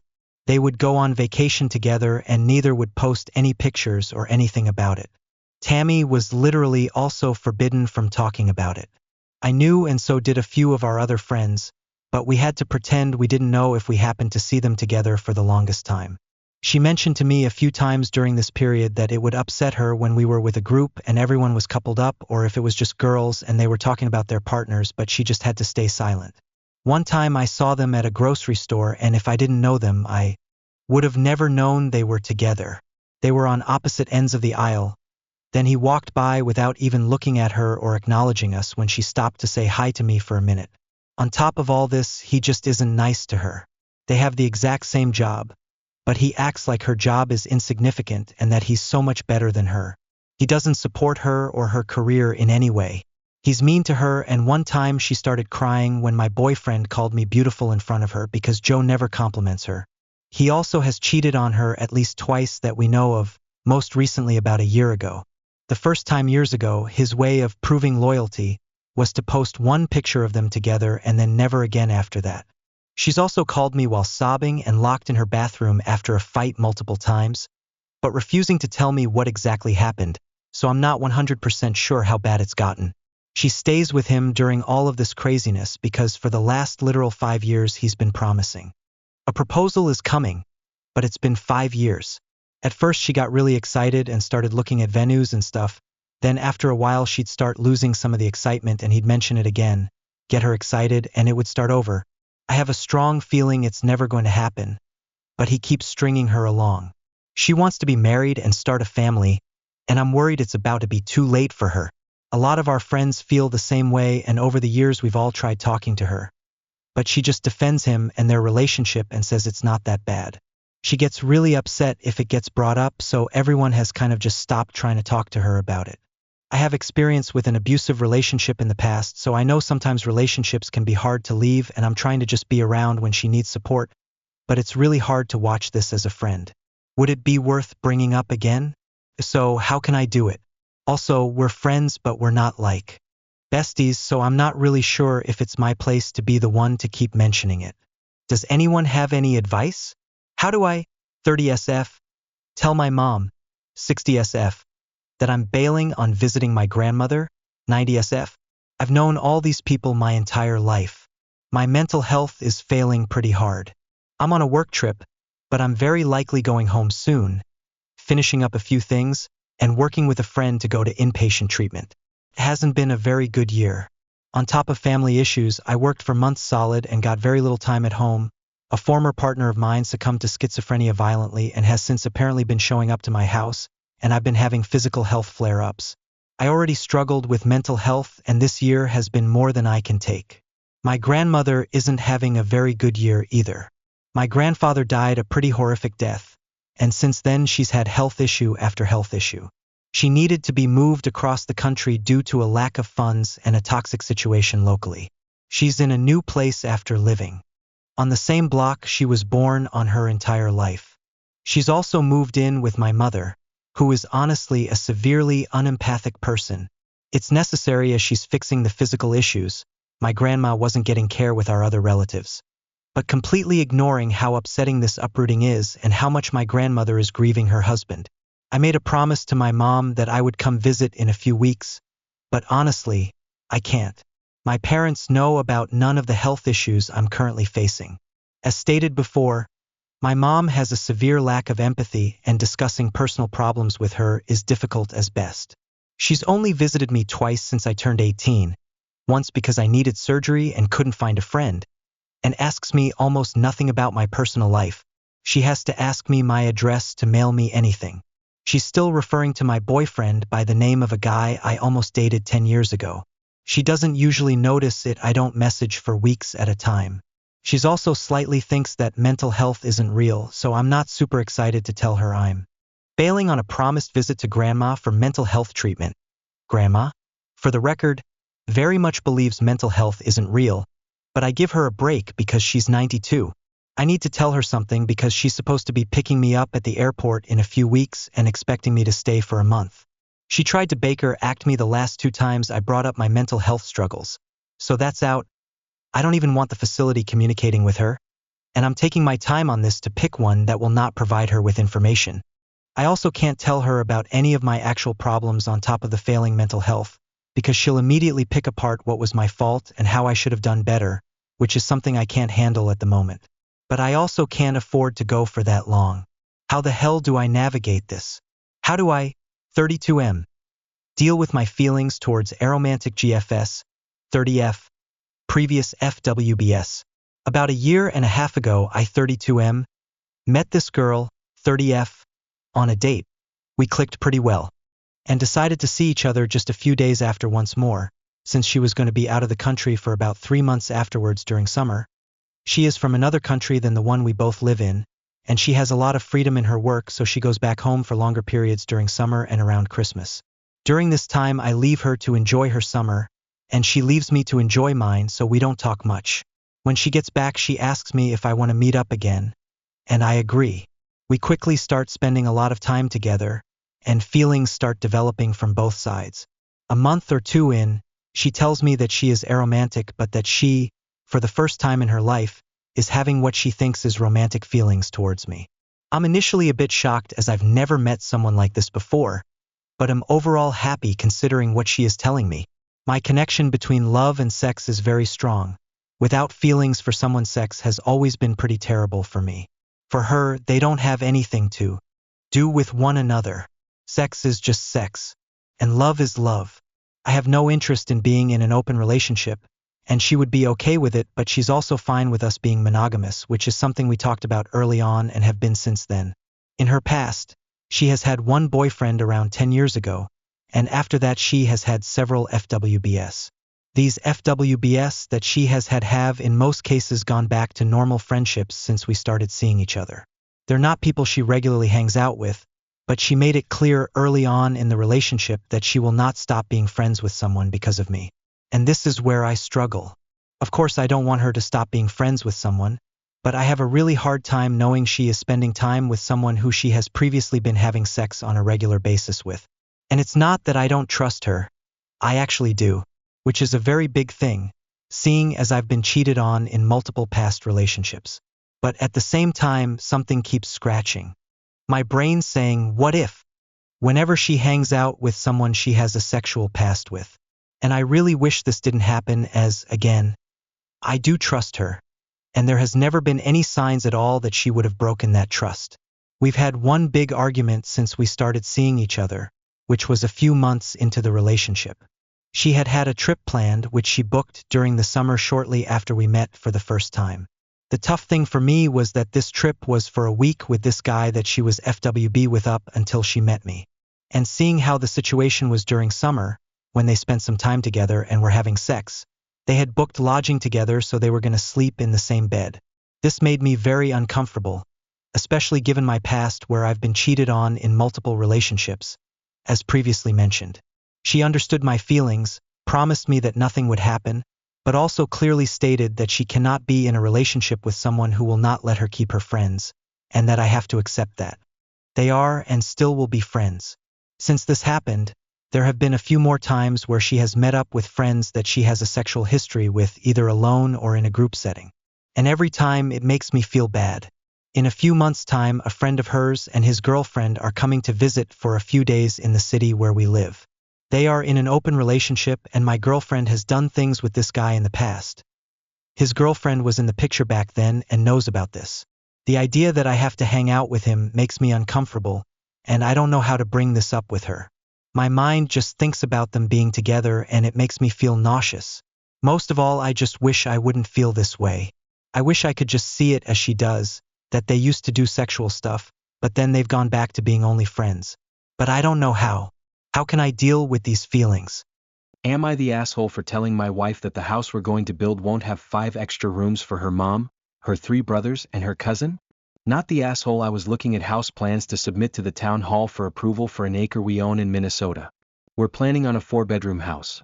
1 room for my wife and me, 1 for each of our 2 kids, and an extra room as a playroom/game room. When my wife saw the plans, she asked, "Where's my family staying?" Apparently, she had already promised her mom, her 3 brothers, and her cousin that they could move in with us. She's now furious, saying, "You only care about yourself. What about me?" I told her I never agreed to having her family move in with us from the start.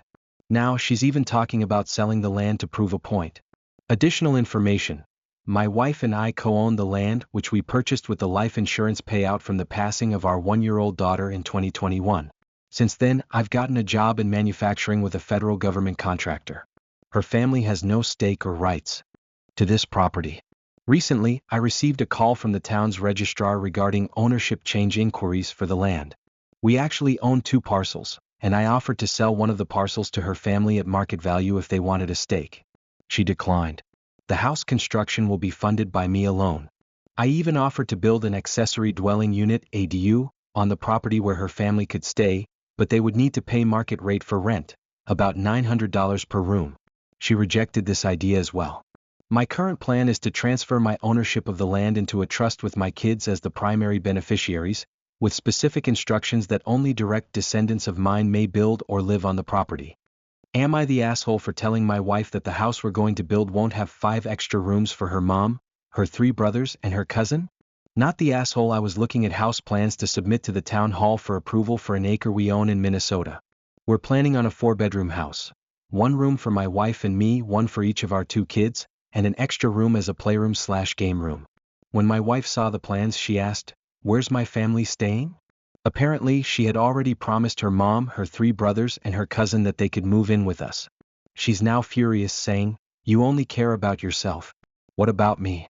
I told her I never agreed to having her family move in with us from the start. Now she's even talking about selling the land to prove a point. Additional information. My wife and I co-own the land, which we purchased with the life insurance payout from the passing of our 1-year-old daughter in 2021. Since then, I've gotten a job in manufacturing with a federal government contractor. Her family has no stake or rights to this property. Recently, I received a call from the town's registrar regarding ownership change inquiries for the land. We actually own 2 parcels, and I offered to sell one of the parcels to her family at market value if they wanted a stake. She declined. The house construction will be funded by me alone. I even offered to build an accessory dwelling unit (ADU) on the property where her family could stay, but they would need to pay market rate for rent, about $900 per room. She rejected this idea as well. My current plan is to transfer my ownership of the land into a trust with my kids as the primary beneficiaries, with specific instructions that only direct descendants of mine may build or live on the property. Am I the asshole for snapping at my mom for telling me to remove my leg hair? My mom, who is 44 years old, keeps insisting that I, her 13-year-old daughter, should wax my legs. I'm Indian, so I have dark, thick leg hair that's very visible. But honestly, I don't mind it at all. I actually think that feeling a gentle breeze through my leg hair is one of the best sensations in the world. However, my mom doesn't feel the same way. I think she may have been bullied as a child because of her leg hair, and now she's pressuring me to remove mine, even though I don't want to. She keeps telling me that I would look cleaner without it and that people might call me names. What?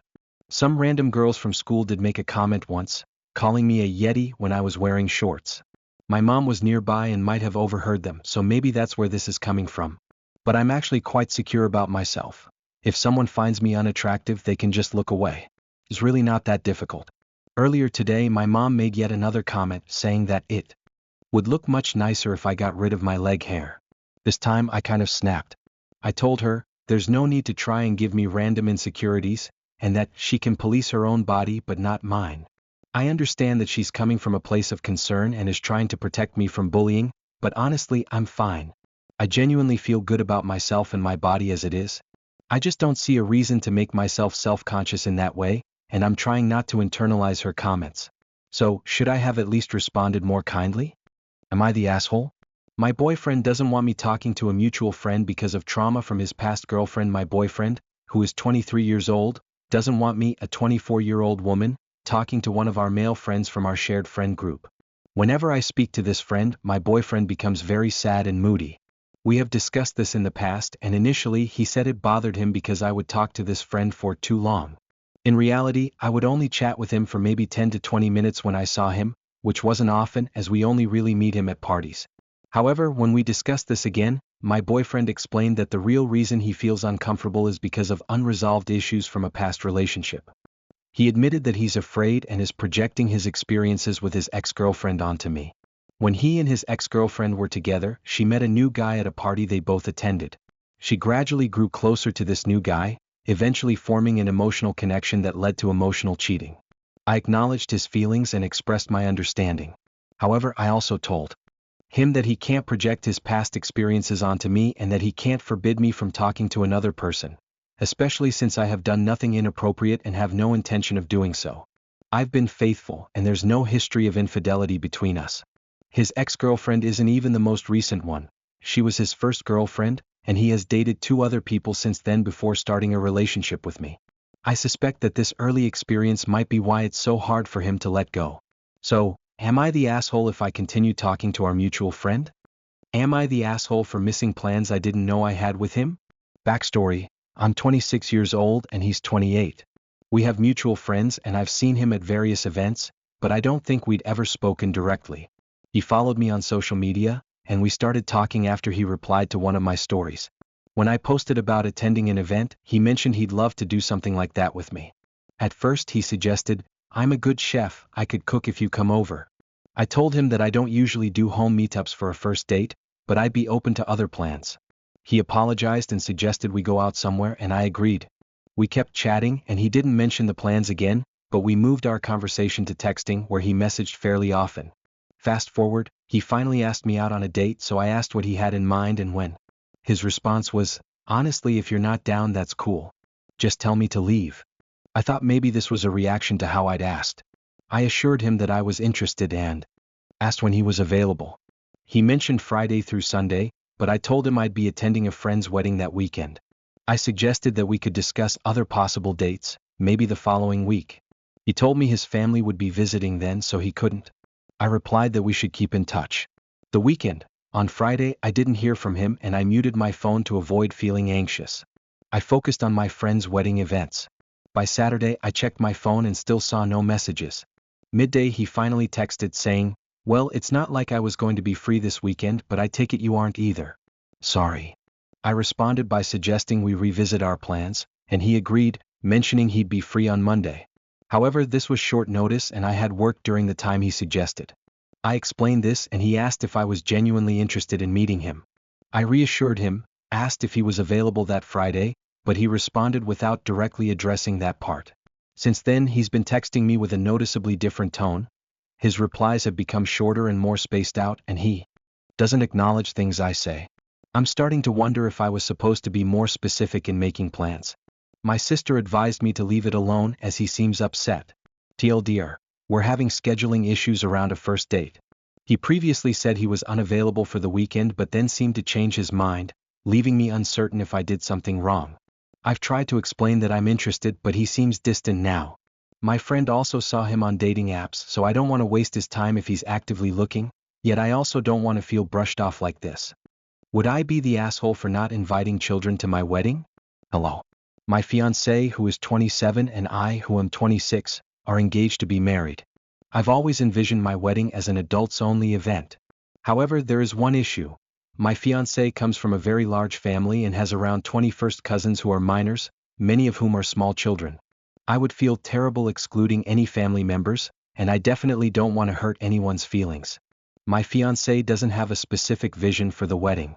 I've tried to get a sense of his preferences, and while he doesn't have a clear plan, he's made it clear that he couldn't imagine having a wedding without his entire family present.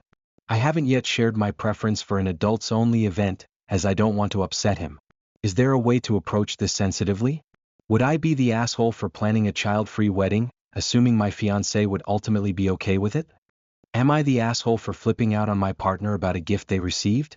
For context, my partner and I have been together for 6 years.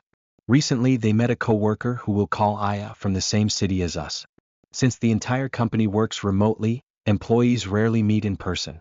However, since meeting, my partner and Aya have been hanging out frequently, texting constantly, having non-stop video calls, and she even does my partner's nails.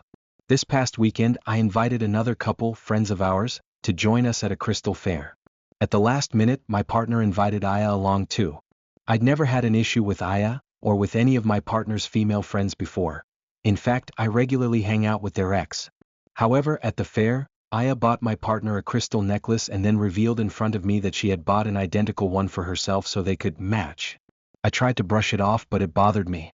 I started re-evaluating her previous behavior, showing up at our place whenever she pleases and staying until morning, even though I have to wake up at 5 a.m. for work, texting my partner constantly throughout the day, and video calling them even outside of work hours. When I brought this up with my partner, they reassured me they don't see her that way but enjoy her company because she has an interesting character and is spiritual. Still, I felt Aya was crossing some of my boundaries. When I told my partner they should set some boundaries as well, Aya sent a message saying, "Your girl has issues. Fix your relationship." I saw the message pop up while my partner was playing games. Back to the necklace. It really bothers me because gifting someone jewelry feels intimate, especially when it's meant to match with yours. In my frustration, I lost my temper, was quite harsh to my partner, and told them not to even mention Aya's name. So, am I the asshole? Am I the asshole for agreeing to a relationship with my best friend's ex without telling her first?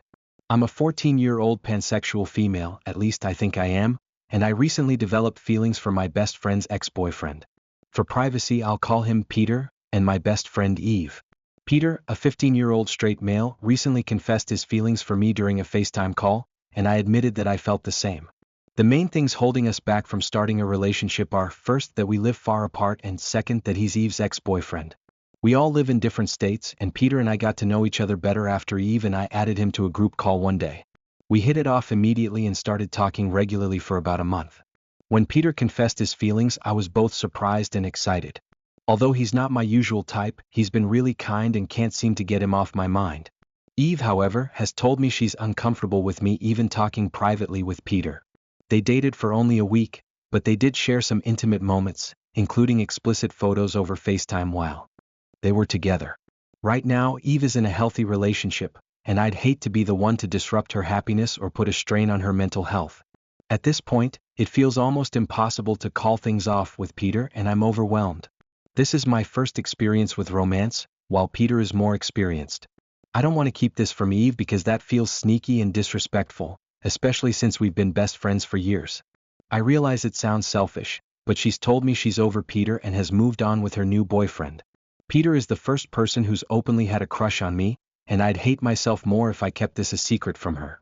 Peter and I have been talking for over a month and recently became a bit more romantic over the past few days.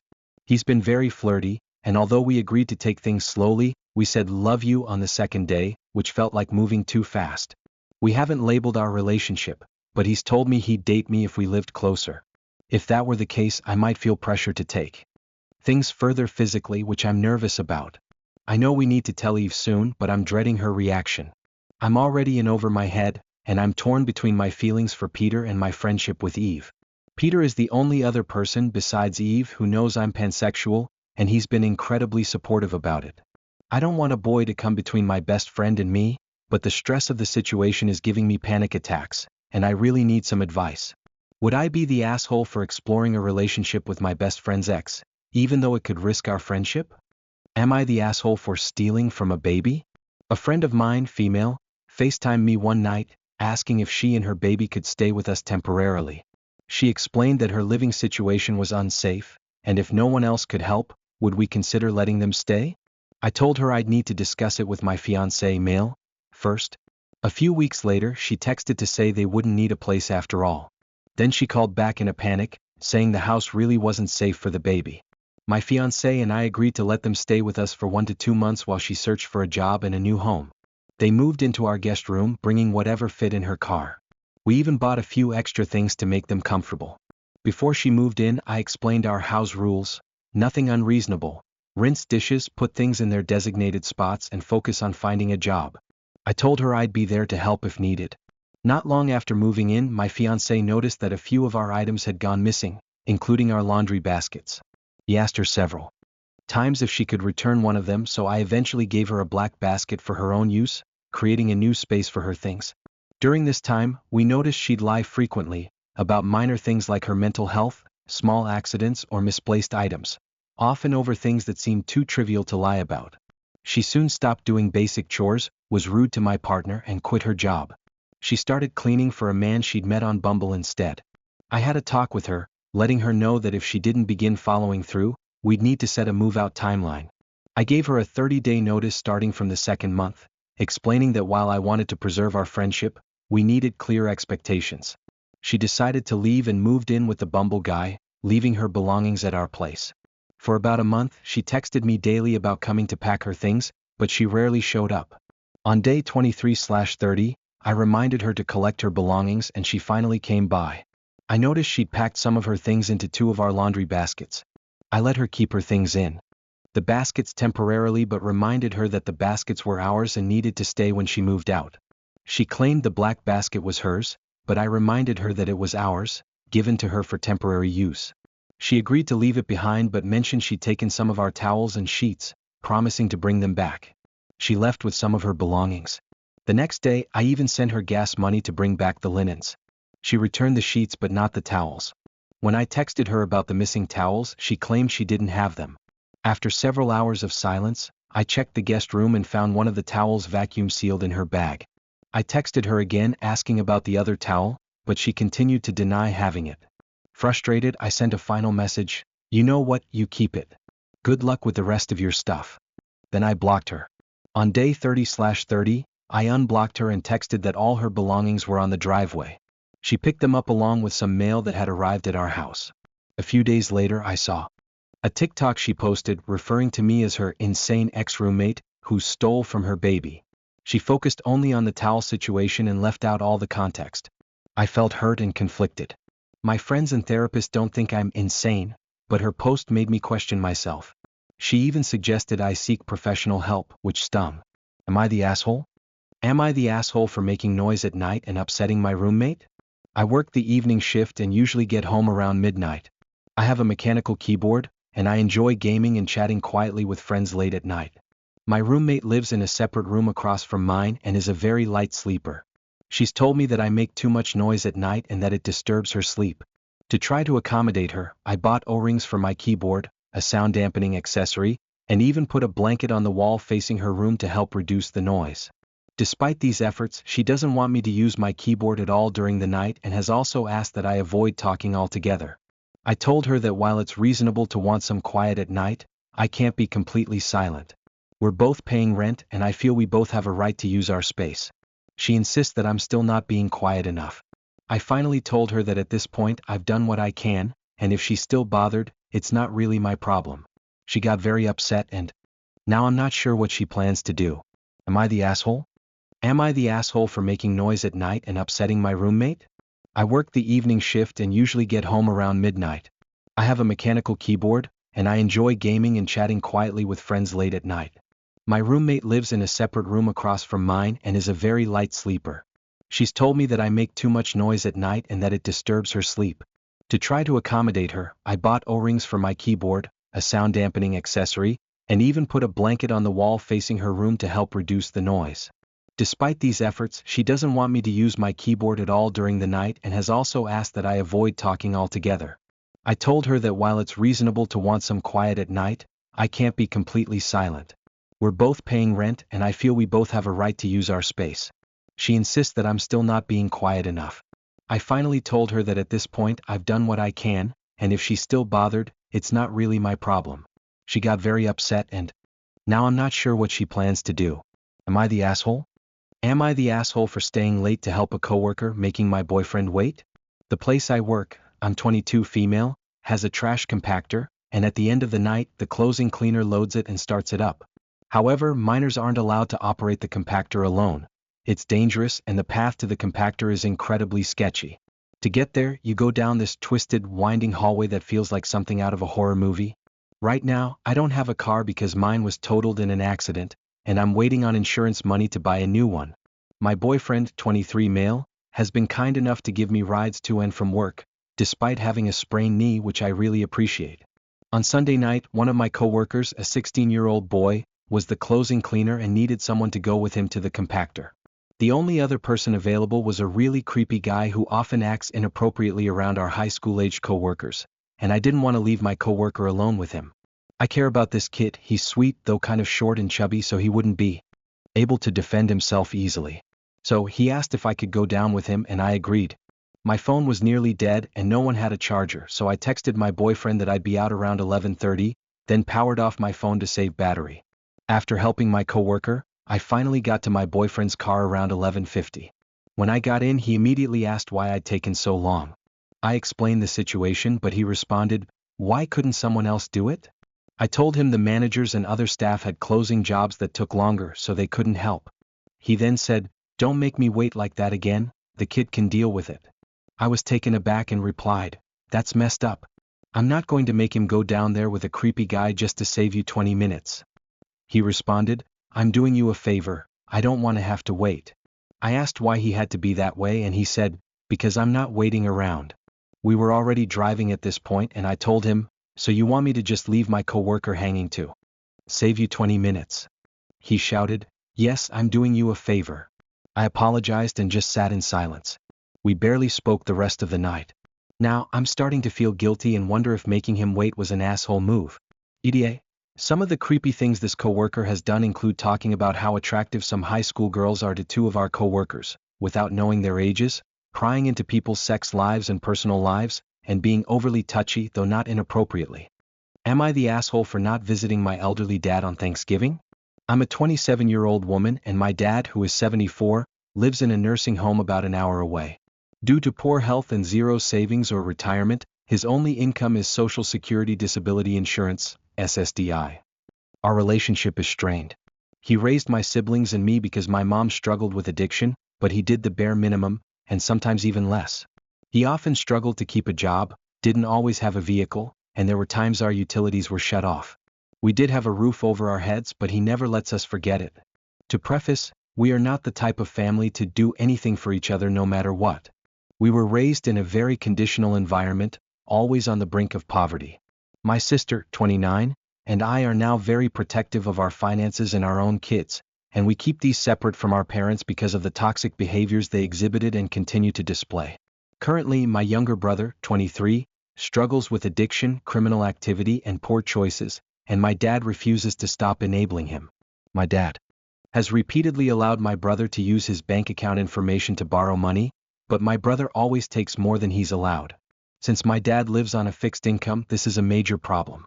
For example, my dad has even skipped taking his blood thinners to loan my brother money, leading to major strokes. At one point, my dad was nearly evicted from his nursing home because my brother emptied his bank account. My dad never pressed charges, but both the nursing home and I reported my brother to Adult Protective Services for elder exploitation. So far, he hasn't faced any consequences. My dad and brother act like they're in a toxic, codependent relationship.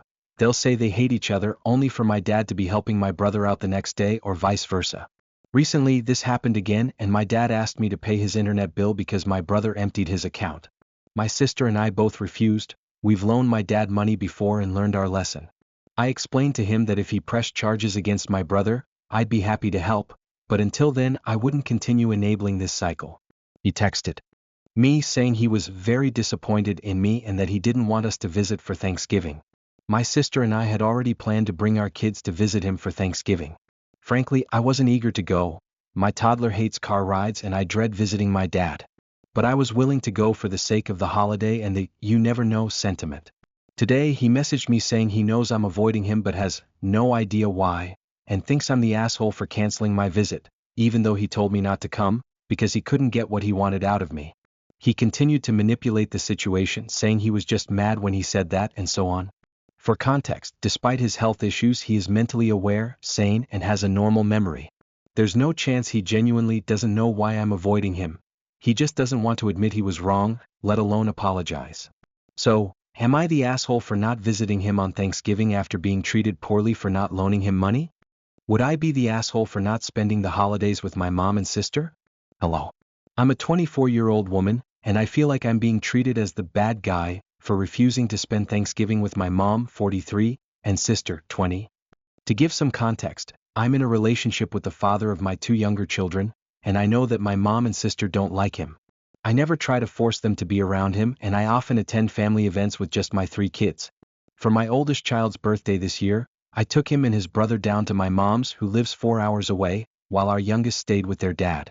During the visit, my mom and her boyfriend, 55, invited friends and their kids to celebrate with us at the lake. While I didn't mind initially, things took a turn when they started making comments like, "You should date my son," and "You need to get out of the situation you're in," referring to my relationship. Since I'd ridden down with my sister and didn't have my own vehicle, I felt trapped. This really upset me, and after returning home, I didn't speak to my mom for about a week. Recently, my mom has been asking if my sister and I will come down for Thanksgiving.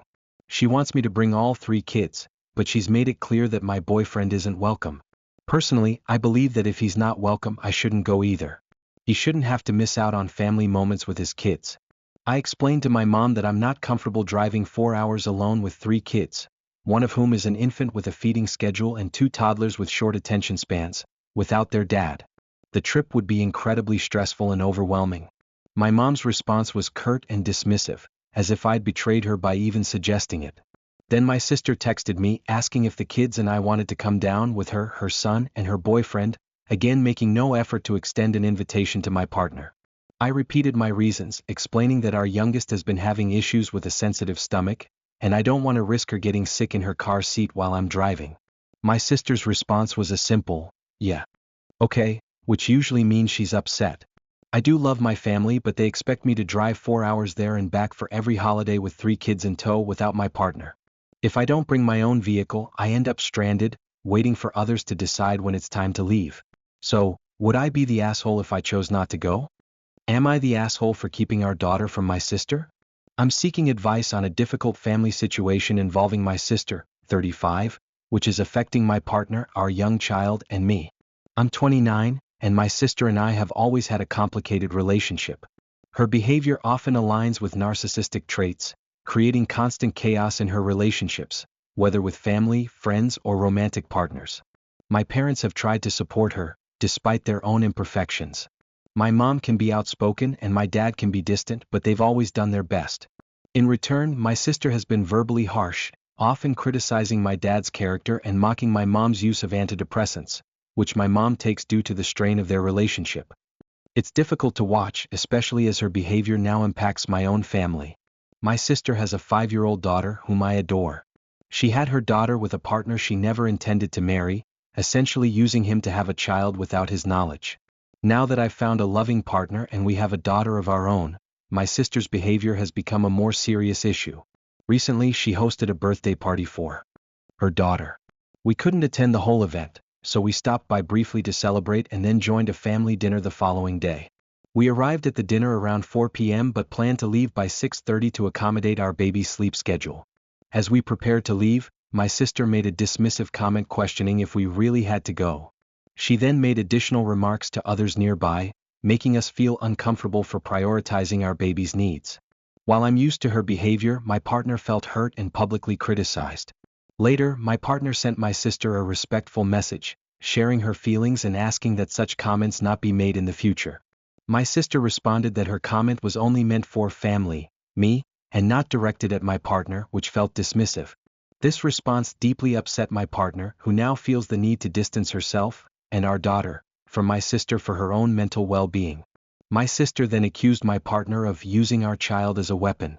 Initially, I thought distancing might be too extreme, but I understand my partner's point of view.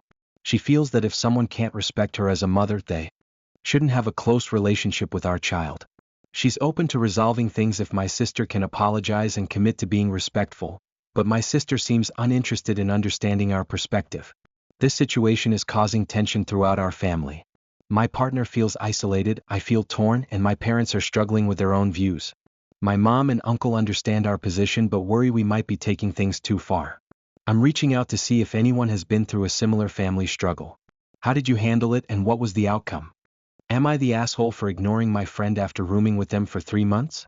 So, basically, I've been ignoring and avoiding someone I was friends with for about a year because, during our last week as roommates, he made it his mission to be as annoying as possible. You might be wondering how I know he was doing it on purpose. Well, I know because he literally told me he was going to annoy me since it was our last week together. To give some background, he wasn't the greatest roommate before, but that last week was something else. He completely disregarded boundaries and acted terribly, even though he knew I wasn't in the best emotional state. My boyfriend had broken up with me the previous week and he knew that because, 1, I told him since my ex was our mutual friend, the reason I even know him in the first place, and 2, I didn't know how volatile my emotions were going to be since I was also on my period. I just didn't want to have to explain myself if I ended up breaking down. At first, his behavior started off small. He'd come over to my bed, it was employee housing so zero privacy, and tease me about random things which was pretty normal so I shrugged it off. But then he started poking me repeatedly, even though he knows I hate being touched without permission. I have PTSD, which he's aware of, and don't like being touched unexpectedly, so this was a big no-no. I told him to knock it off but he just laughed and did it even more. I threatened to hit him if he didn't stop, I didn't and never would, but he thought that was hilarious and kept going until he got bored. He repeated this behavior for the rest of the week and it only got worse. He also made fun of me for missing my ex and laughed at the fact that I'd been broken up with. This continued for the entire week. On top of that, he would say things like, "You remind me of my mom," after I asked him to do the dishes. I'd been doing them for a while because he refused to pull his weight. He was rude to me for not helping him pack his suitcase, calling me a bitch more often than usual and raising his voice. He also refused to help me clean the room, saying, "The last people didn't, so why should we?" I only raised my voice at him once, and it was during this week when I told him to stop mentioning the breakup. I'm not someone who gets angry easily and he knew that, which I think he took advantage of the entire time we were roommates. But honestly, that week was my breaking point. Now, here's the kicker. I'm going back to work, it's a seasonal position, and I've been assigned to room with him again because employee housing automatically put us together, and there are no other options available. So, am I the asshole? Am I the asshole for asking my husband to wake up an hour earlier before work to watch the baby? I, 32F, am 8 months postpartum and the primary caregiver for our baby, as I'm currently on maternity leave. My husband, 38M, works full-time. Since I'm at home, I handle the night feeds and the majority of the baby's care. Today, I made plans to visit my sister, who lives an hour away, for a massage and some time together. My plan was to pump before the baby woke up, but this morning, the baby slept through the night and woke up at 6:30 a.m. instead. I started feeding the baby, but the bottle was leaking and soaked him. I asked my husband to help by changing the baby's clothes while I fixed the bottle. Afterward, my husband went to the bathroom, and I assumed he was up for the day since he starts work at 9 a.m. At 7:30 a.m., I realized he was still in the bathroom. His usual routine involves taking his phone in with him. I asked if he was almost done, and when he came out, I asked him to watch the baby for an hour so I could pump before leaving. He didn't mention wanting to go back to sleep, but agreed to watch the baby. Fast forward to the evening. When he came home, he was still angry about the situation.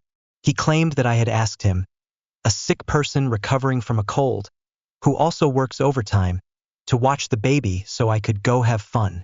He seemed to feel that my request was unfair, even though it was only for an hour, and I was taking the baby with me for the rest of the day. I understand he works hard and isn't feeling his best, but I only asked him to step in briefly so I could pump before leaving. It's not like I ask him to help frequently during his mornings, and I felt my request was reasonable. Am I the asshole for asking him to wake up an hour earlier to help with the baby?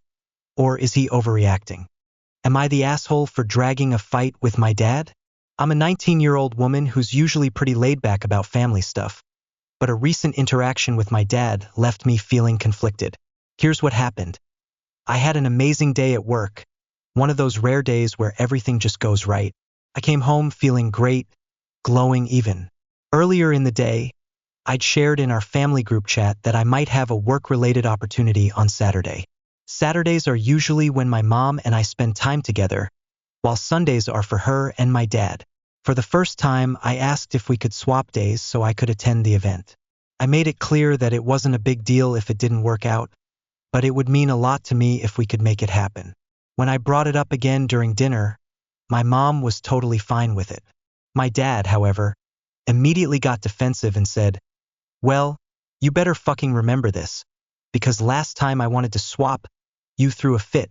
His tone was sharp and aggressive, which caught me off guard. Couldn't even remember this supposed last time, and neither could my mom. Honestly, I wouldn't care which day we swapped if he had asked me. It wasn't the accusation that upset me. It was how unnecessarily harsh his reaction was to such a simple request. A few minutes later, I told him calmly that his reaction felt rude and unnecessary. At first, he flat out denied swearing, but my mom corrected him. Then, he doubled down and said it wasn't disrespectful because he's the parent, and I'm the child.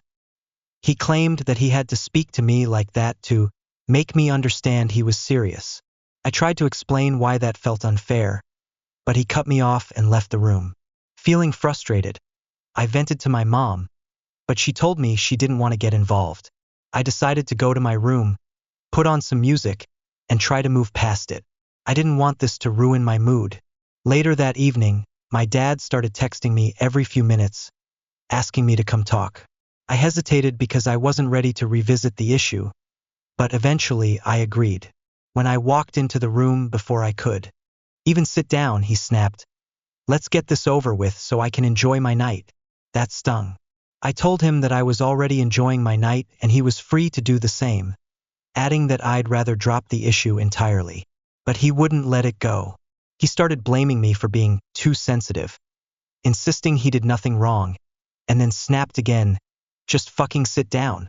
At that point, I refused to sit unless he stopped talking to me like that, especially since his tone was what had started this whole mess in the first place. He kept going in circles, repeating the same points and accusing me of overreacting. Finally, I told him that if he could walk away earlier, I had the right to do the same. I told him I loved him, but he didn't respond. I left the room and went to bed feeling stressed, sad, and drained. The next morning, I woke up to a text from him at 5:30 a.m. For a moment, I thought maybe it was an apology. Instead, it was just a screenshot of his win in a video game we both play. No caption, no acknowledgement of what had happened the night before, just the game. This kind of thing happens a lot between us. It feels like I'm stuck in a cycle where I either stay silent and let my frustrations fester or stand up for myself and get accused of being the one causing the problem. I love my dad and genuinely want to have a good relationship with him, but I can't shake the sadness and rejection I feel when interactions like this happen. Would I be the asshole if I don't go to my friend's Christmas social because it seems like only couples are invited? My friends and I initially planned a small Christmas get-together because one of them would be alone for the holidays. Her family is traveling abroad while she's staying back. I thought it was just going to be the three of us, but during a recent planning call, she mentioned the guest list, which is almost exclusively couples. Her and her man's brother and his baby mama, her brother and his girlfriend, and another friend with her boyfriend. She then suggested that I bring a guy friend. I asked why, as I don't like mixing friend groups, and she said, "Why not?" She even mentioned an old guy friend she used to think I'd end up with. Not the case. I told her he moved out of state, and she suggested I bring someone else instead. Thinking about it now, I don't really want to go anymore. I'd be the only single person at what feels like a party full of couples, and honestly, being the odd one out in that kind of environment makes me uncomfortable. especially since I've been single my whole life.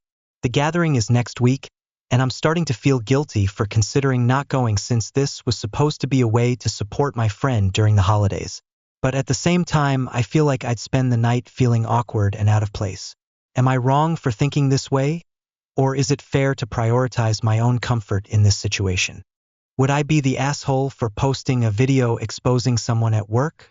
I work as a kennel technician at a humane society and currently serve as a lead in the small dogs department.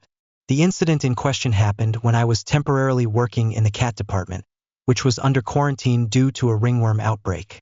A board member and another individual associated with the board entered the restricted area, ignoring the quarantine protocols. I politely informed them they weren't allowed in and confirmed with my boss that this was the case.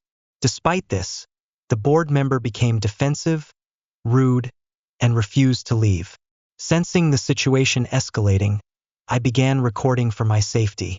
That's when she slapped the phone out of my hand. At that point, I called the medical lead to join me as a witness in case things got worse. Things did escalate. After leaving the cat department, the board member cursed at me, threatened my job, and even pushed the medical lead who had stepped between us. I immediately reported everything to my boss and shared the video of the incident. My boss assured me that the situation would be brought to the board's attention. But here's where it gets frustrating. Nothing meaningful was done. Many coworkers who heard about the incident confirmed that the board member is frequently rude and difficult, but the board itself remained silent. When I asked about consequences for the board member, I was told that they wouldn't share how or if she was disciplined. Worse, I was told I could have been fired for recording the incident, despite doing so for my safety, and for using foul language during the altercation. I had said, "I don't give a f*** out of frustration during the argument." To top it off, the board decided not to offer me an apology, even after reviewing the video. I'm furious. I want to post the video publicly to expose the unprofessionalism and double standards. However, I'm torn because I care deeply about the animals and fear that sharing the video could negatively affect the shelter. I worry it might hurt fundraising, adoptions, or public perception, and that ultimately the animals would suffer because of the fallout. Some additional context. The board members act entitled, regularly flouting rules, and create an unbearable work environment. They use their positions as power plays, making comments like, "Do you know who we are? We're your boss's boss," even though the board as a group, not individuals, has oversight. Their disregard for quarantine protocols directly impacted the animals. One of the board members gave ringworm to their pets after entering a restricted area against rules. Many amazing coworkers have left due to the toxic environment created by board members like her. The turnover rate is incredibly high, not because of the work itself but because of the mistreatment of staff. I'm so tired of the unfairness. I love the animals and my job, but the constant disrespect and lack of accountability are pushing me to my limit. If I post the video, I'd probably quit or get fired, but at least the public would see what's really going on. Am I the asshole for not agreeing to my wife's idea of spending Christmas in Dallas with her sister? My wife is super close with her sister. They were inseparable growing up. Her sister is also married with kids like we are, and they're wonderful people. A couple of years ago, my wife's sister's husband got a great job in Dallas, and they moved away from our hometown about 7 hours from us. A few weeks ago, in late November, my wife said to me, "I was talking to my sister, and they want us to come up and spend Christmas with them. Let's do it. There are lots of Christmas activities to do there. Plenty for the kids. It'll be great." I immediately felt uneasy but tried to be neutral and replied, "Well, I guess so. Baby. Maybe. But I don't know." While shaking my head. Over the next few weeks, I kept thinking about it, and the more I did, the more I realized how much I didn't want to go. First, traveling is expensive and it's not in our budget. Between gas, food, and all the little expenses that come with traveling, like activities for the kids and eating out, it adds up quickly. On top of that, there's the cost of time. This year, I was lucky to get the entire Christmas week off, and I had plans to use that time to relax, catch up on house projects, and even focus on my side hustle. Another reason is that we're close to a lot of friends and family here in our hometown. We've been invited to 7 different Christmas parties this year alone. While we see our loved ones regularly at barbecues, church, and other events, Christmas parties are different. They have a special energy and magic that I look forward to. Beyond that, I love the comfort of celebrating Christmas in our own home. Waking up on Christmas morning in your own bed, opening gifts under your own tree, and drinking coffee from your own coffee maker. It's just so special. For the kids, waking up in their own beds and finding their gifts from Santa in their familiar surroundings adds to the magic. I'd also much rather shower in my own bathroom and avoid living out of a suitcase for several days. When I finally told my wife how I felt, I suggested that we visit her sister another time, like spring break or a long weekend. I made it clear that I'm not against visiting them. I just don't want to do it for Christmas. She countered that we see our local friends and family all the time, but she rarely gets to spend time with her sister. She feels that going to Dallas for Christmas is important because of how close they are. I understand her perspective, but I still don't think traveling for Christmas is the right choice for our family this year. Am I the asshole? Am I the asshole for stopping my boyfriend from doing the right thing? I, 24F, have been dating my boyfriend, 24M, for 6 months.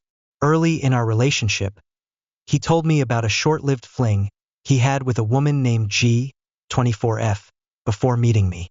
They had gone on a couple of dates, including a 7-day trip to the Caribbean, but eventually agreed they weren't compatible and parted ways. When he told me about this, I was cautious but chose to move past it. A few weeks into our relationship, I asked him about his plans for the weekend.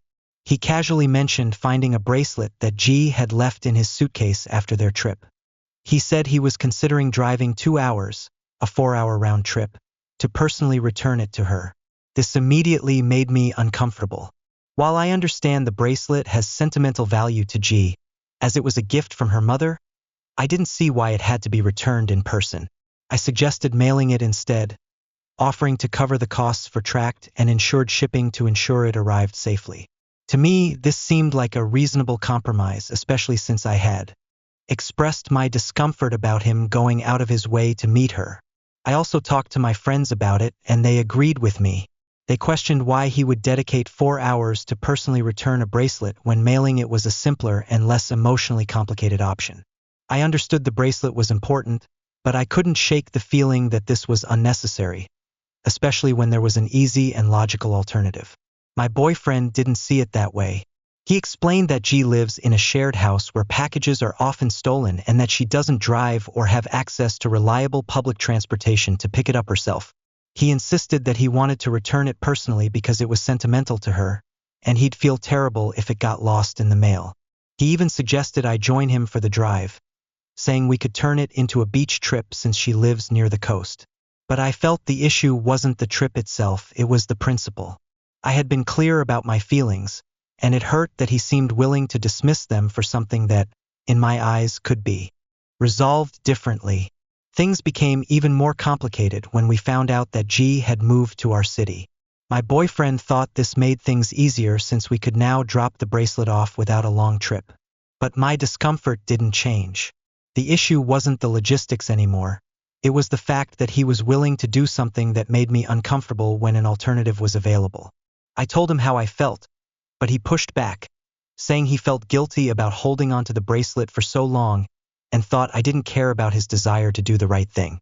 He was hurt that I wasn't willing to support his plan and suggested I was being unfair by not compromising. At this point, I'm torn. I want him to respect my feelings and find another way to return the bracelet, but he insists on handling it in a way that makes me uncomfortable. Am I the asshole for asking him to respect my feelings, or is he the asshole for disregarding them? Am I the asshole for cooking scrambled eggs the way I normally do? This morning, I, 20M, was asked by my dad to make breakfast for the family. We were low on groceries, so I decided to make scrambled eggs. Cooking scrambled eggs is something I do pretty often for myself, so I went on autopilot, seasoning them with salt and pepper the way I usually like them. I didn't think much about adjusting the seasoning for anyone else's preferences. Just cooked the eggs as I normally do. When the eggs were done, I served them to my mom, dad, and brother. Shortly after, my dad came storming back into the kitchen, furious. He started yelling that I had intentionally made the eggs too salty to antagonize him. He accused me of making the food inedible on purpose as part of some sort of plot to kick him out of the house. He even suggested that my mom and I were conspiring to poison or starve him. I was stunned. I tried to explain that I didn't mean to oversalt the eggs. It was just a mistake. I wasn't paying enough attention and seasoned them the way I normally would for myself. But no matter how I tried to explain, he wouldn't listen. He was convinced that I had done it maliciously, and the accusations just kept escalating. Now I'm left wondering if I was in the wrong for not being more thoughtful about the seasoning, even if it wasn't intentional. Should I have been more careful knowing I was cooking for others? Or is my dad overreacting by turning this into such a big issue? So, am I the asshole? Am I the asshole for refusing to get rid of my dog for having accidents in the house? My 30F boyfriend, 34M, wants me to get rid of my dog because she sometimes has accidents in the house. We've had her for 4 months after adopting her from a shelter when she was 4 months old.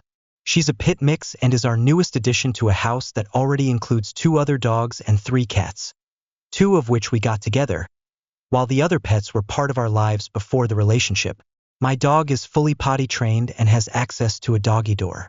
However, she has a submissive urination problem. It's improving, but she still occasionally has accidents when she gets too excited or thinks she's in trouble. The accidents happen more often with my boyfriend, typically when she's overexcited around him. We've been working on this issue for 2 months together, and I've been addressing it for 3 months overall. I've followed every suggestion for handling submissive urination, and we've made consistent progress. We also have a baby gate set up to keep the dogs on hard flooring, where cleanup is easier. Recently, I took her to the vet to rule out any medical issues. We're waiting for a urine sample to confirm this, but if it turns out to be behavioral, I plan to try anxiety medication to help her. She also had worms, which caused loose stools, but she's now being treated for that. 2 nights ago, I closed off the backdoor access to the yard because of the cold, leaving only the doggy door to the garage open. She pooped in the garage overnight. While unpleasant, I cleaned it up quickly. Last night, with access to the doggy door restored, she accidentally got stuck in the living room and had an accident on the rug. Again, I cleaned it thoroughly with a shampooer. To me, these accidents are manageable and not her fault. My boyfriend, however, sees them as the last straw. He's given me until New Year's to fix the issue and is insisting I rehome her if the problem persists. He feels this is me choosing the dog over him, and we're at an impasse. I genuinely love this man and want our family, his 6-year-old son, our 2-year-old daughter, and all our pets, to stay intact. But I also love my dog and don't believe these occasional accidents justify giving her up. She's improving, and I'm committed to helping her. Am I the asshole for refusing to give up my dog over these issues? Or is my boyfriend being unreasonable in demanding this? Am I the asshole for not taking hints from my roommate? I, 21F, live in a spacious apartment with my husband, 23M, and a roommate. The roommate has his own private room and bathroom. We originally helped him get out of a bad lease, and he helped us with ours. He's also a friend and colleague of my husband, so we had a mostly neutral to positive relationship, hanging out together occasionally and keeping things friendly. Until recently, I didn't think there were any major communication barriers. But things have drastically changed. One day, I overheard him yelling in the living room, a shared space. Startled me, and I asked if something was wrong. To my shock, he began unloading months of pent-up complaints about my husband and me, revealing he had grown to hate us over time. I was completely blindsided. He had a long list of grievances about our behavior as roommates. One example he brought up was finding a single hair in the kitchen, which grossed him out so much that he claimed he almost vomited. He also criticized our general cleanliness, citing incidents like leaving disassembled furniture in the shared space for a couple of weeks. What made this confusing was that he had previously approved us using the space temporarily, but he still felt it was disrespectful. For context, my husband and I both have extremely busy and irregular schedules. My husband owns a 24/7 business, and I help with that while also working a separate contract job. As a result, Our focus on housekeeping sometimes slips, though we genuinely try to stay on top of things. For example, I make it a point to avoid making noise past 9 p.m., even though none of us usually go to bed at that time. I don't leave trash in shared spaces, keep track of dishes and fridge organization, and handle my share of chores. I've also always been mindful of offering to share treats or snacks on special occasions. When I tried to explain that we weren't neglectful on purpose and asked him to communicate directly about issues in the future, he flatly refused. He said he'd never explicitly tell us if something bothered him because hints should be enough, and not picking up on those hints makes us dumb, insensitive, and childish. This came as a shock because he's not a particularly tidy person himself. He often leaves messes in his own space. His hostility felt completely disproportionate to the issues he raised.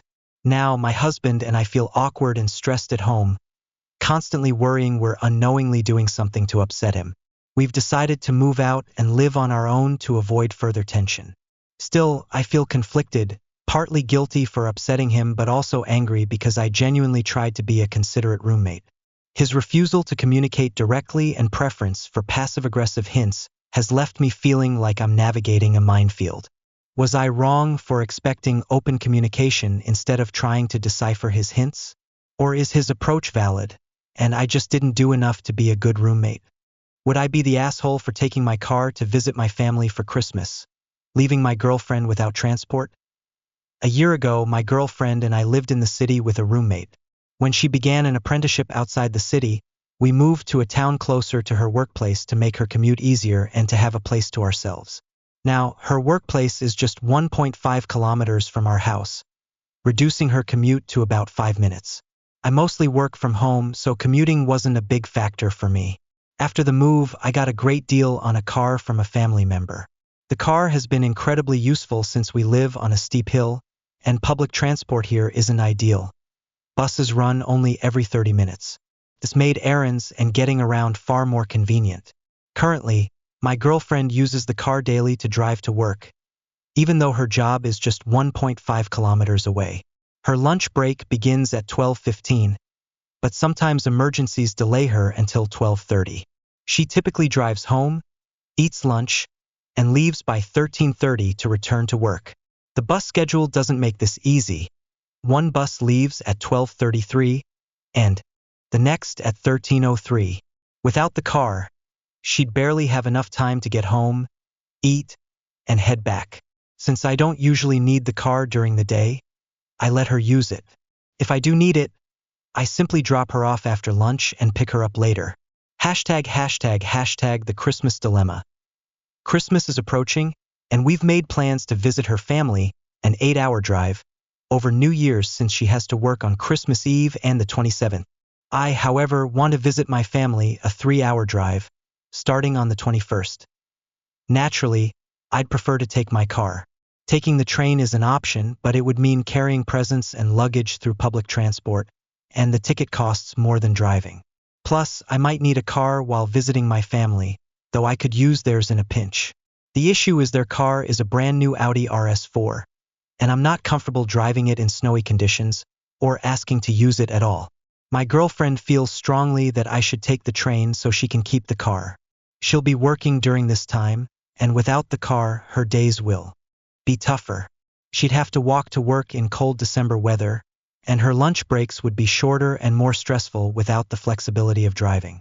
However, it's important to note that this is my car. I pay for everything related to it, insurance, maintenance, gas, and I let her use it daily because it makes her life easier. Additionally, I cover the majority of our shared expenses because her apprentice wage is very low, below the poverty line.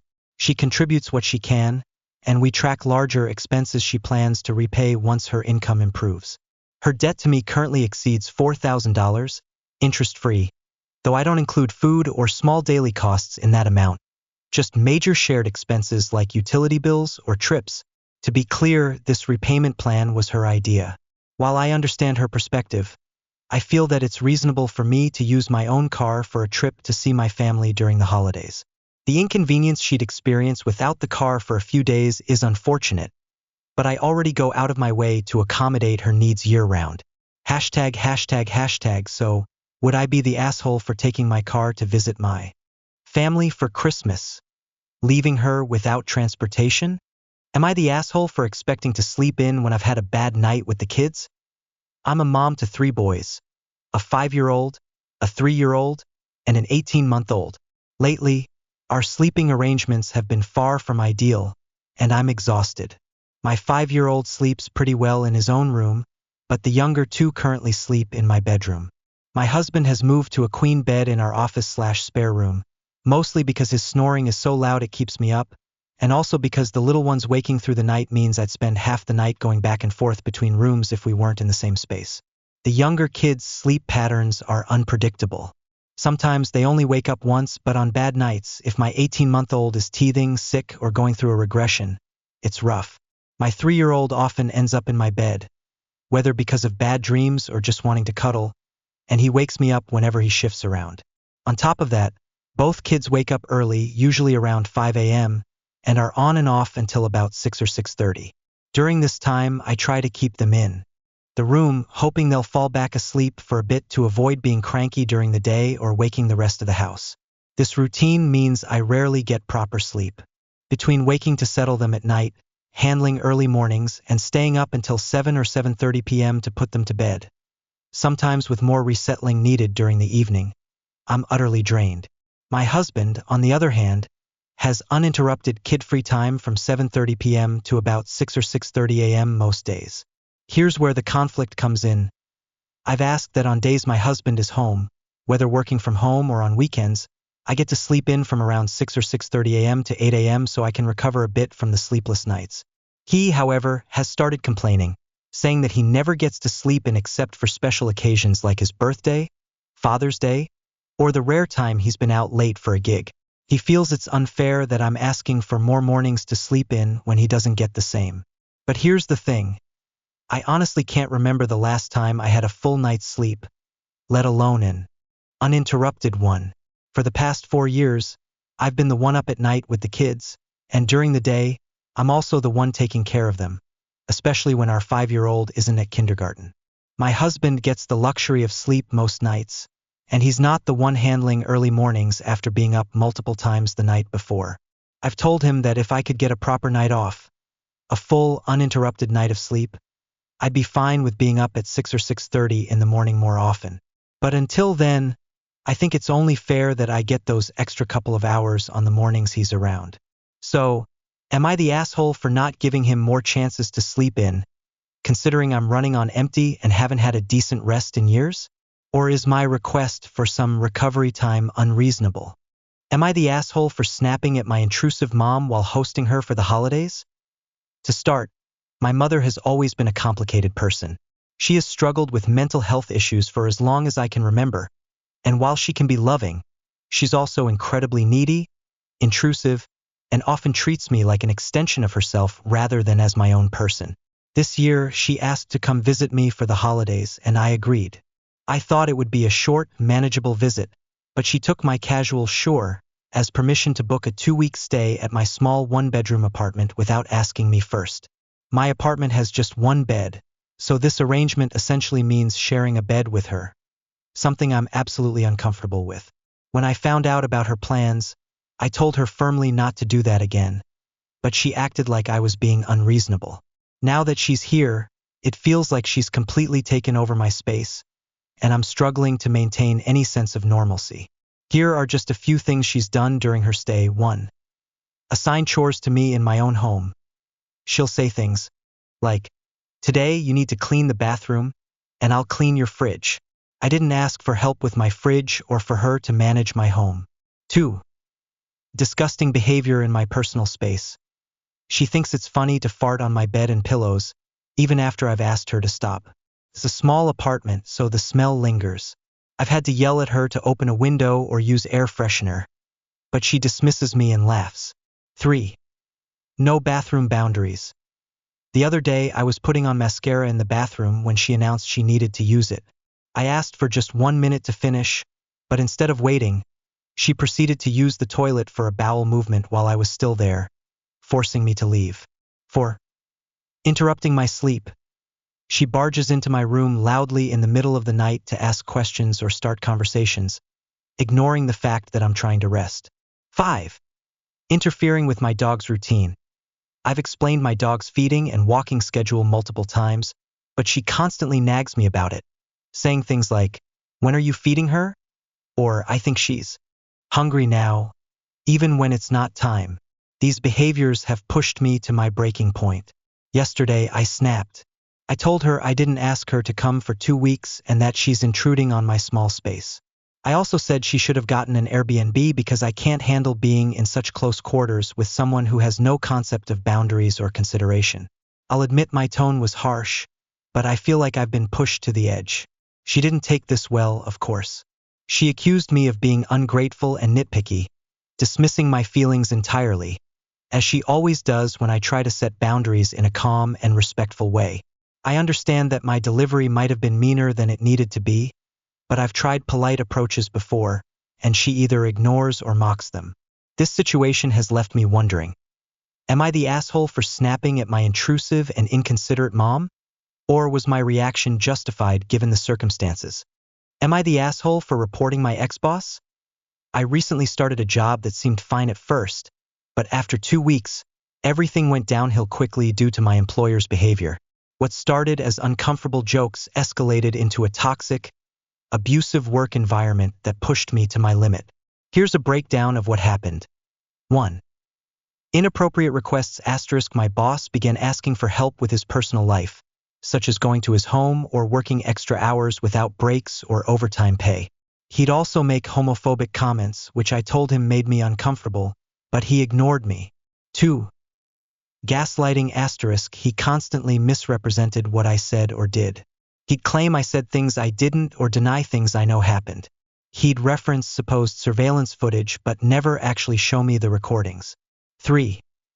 Erratic behavior. He started behaving unpredictably, crying, screaming, singing, or laughing maniacally in front of customers. It was uncomfortable for everyone and created a hostile work environment. 4. Exploitation. I worked 10+ hour shifts without breaks.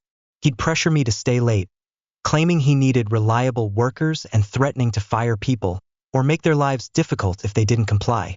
5. Verbal abuse. He began cursing me out and harassing me verbally, which was the last straw. When I decided to quit, I tried to give a 1-week notice, thinking it was reasonable.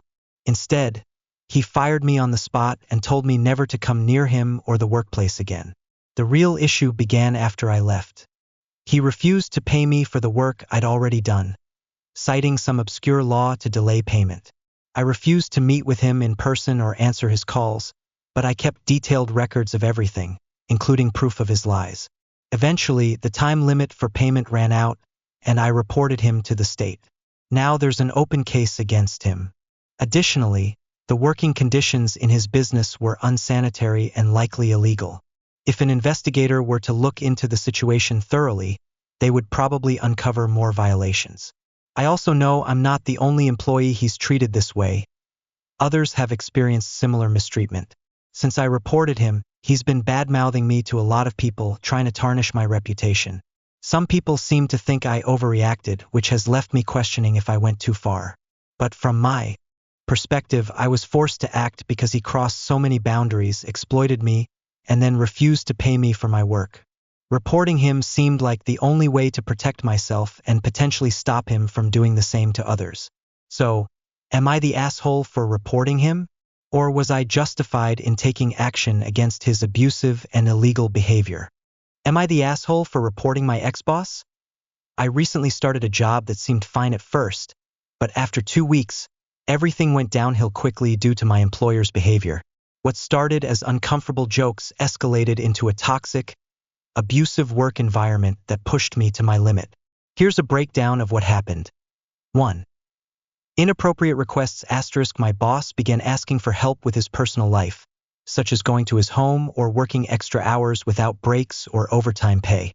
He'd also make homophobic comments, which I told him made me uncomfortable, but he ignored me. 2. Gaslighting. He constantly misrepresented what I said or did. He'd claim I said things I didn't or deny things I know happened. He'd reference supposed surveillance footage but never actually show me the recordings. 3. Erratic behavior *. He started behaving unpredictably, crying, screaming, singing, or laughing maniacally in front of customers. It was uncomfortable for everyone and created a hostile work environment. 4. Exploitation *. I worked 10-plus-hour shifts without breaks.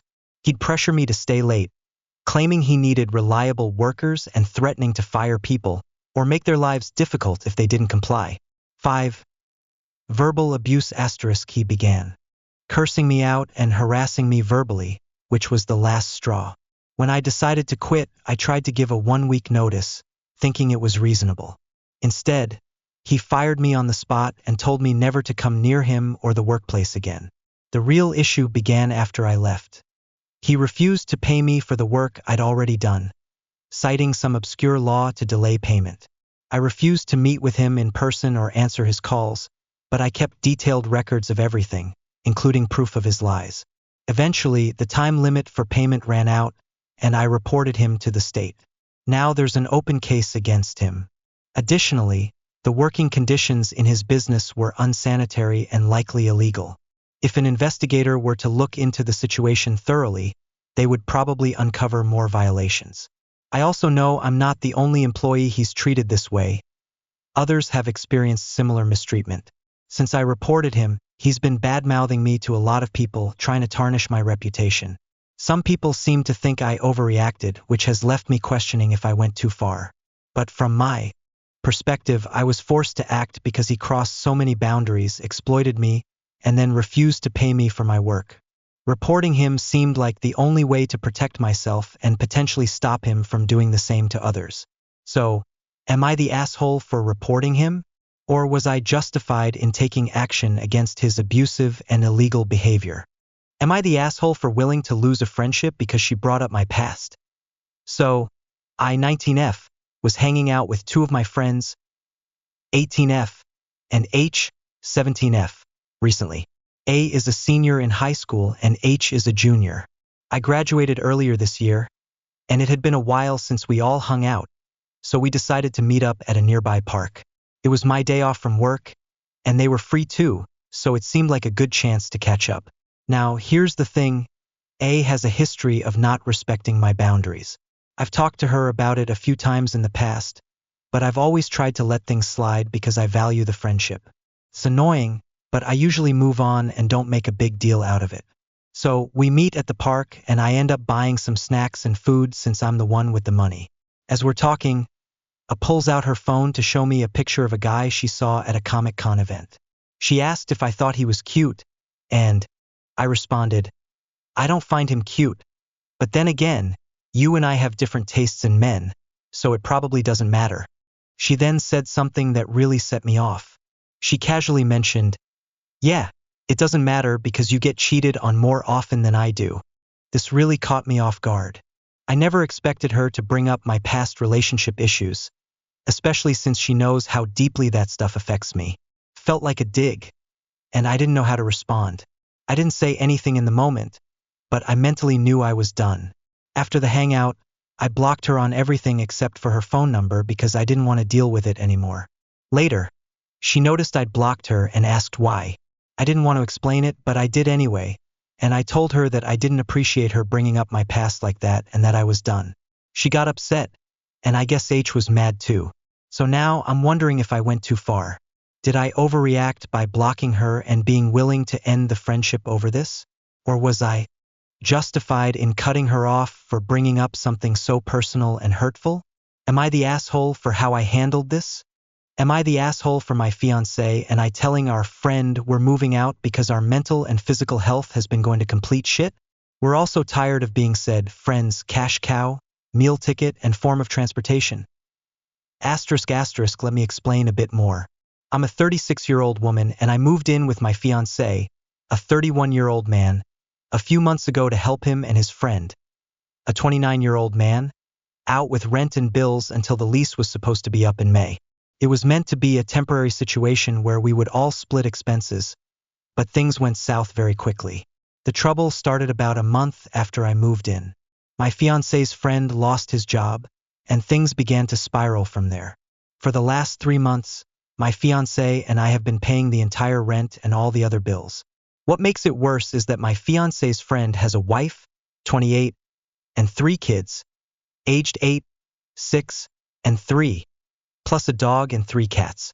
My fiancé and I are now providing for not just him, but his entire family and all their animals. We even have 2 cats of our own, which brings the total number of animals in the house to 8. It's been getting ridiculously expensive. The real problem, however, is that my fiancé's friend just refuses to get a job. He's come up with excuse after excuse. I don't want to work in a factory.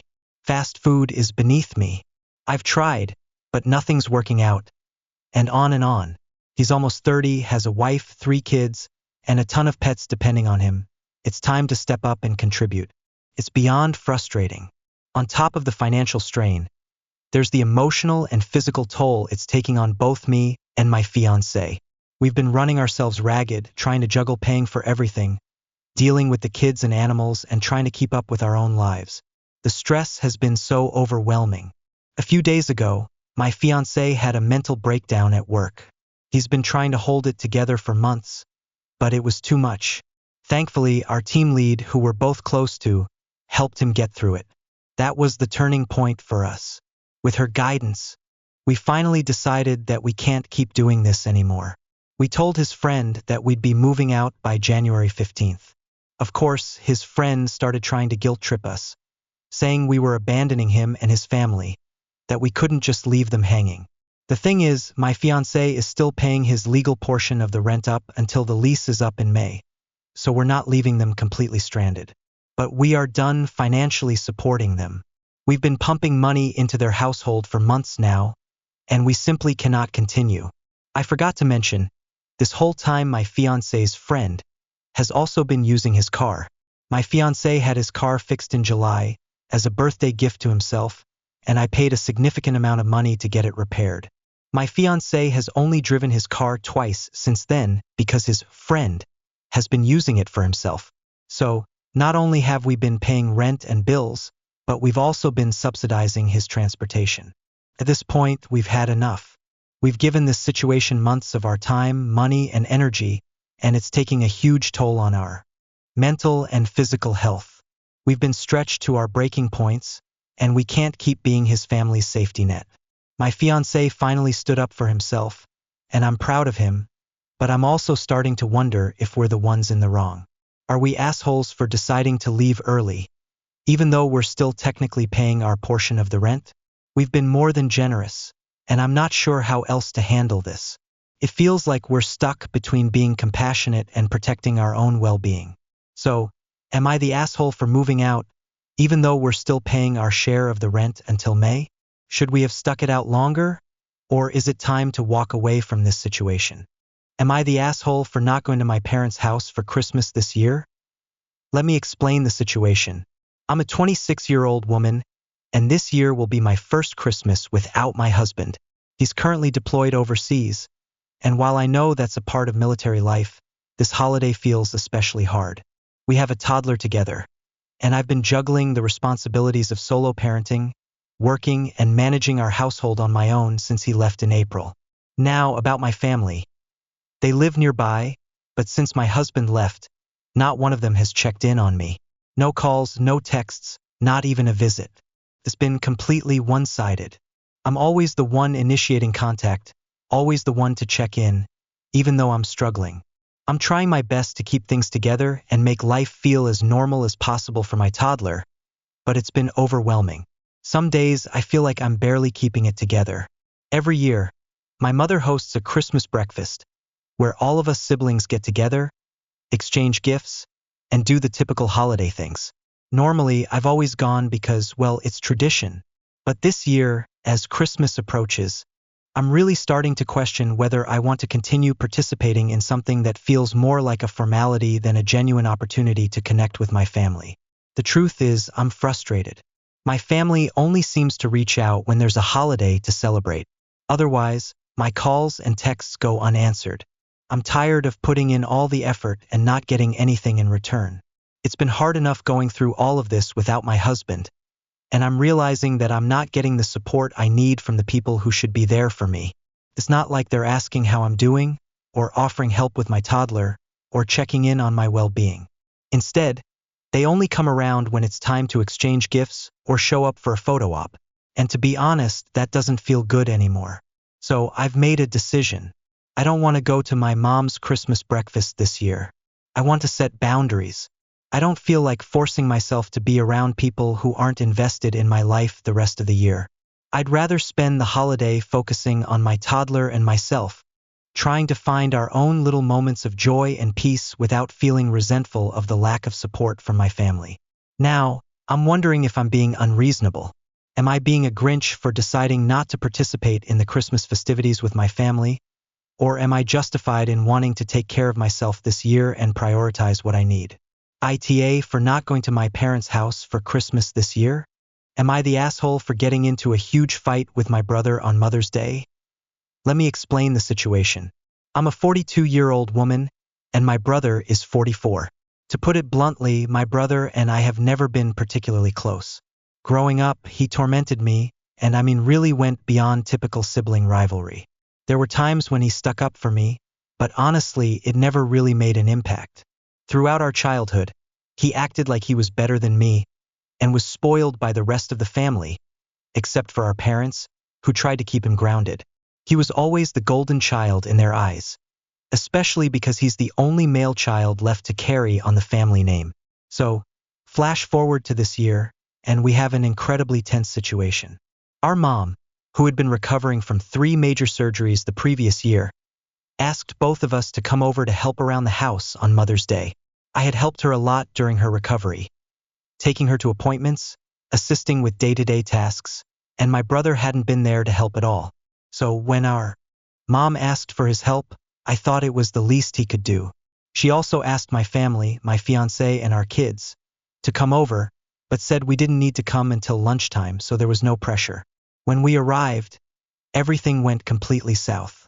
I had recently had a baby, and since my brother hadn't met her yet, I went over to introduce her.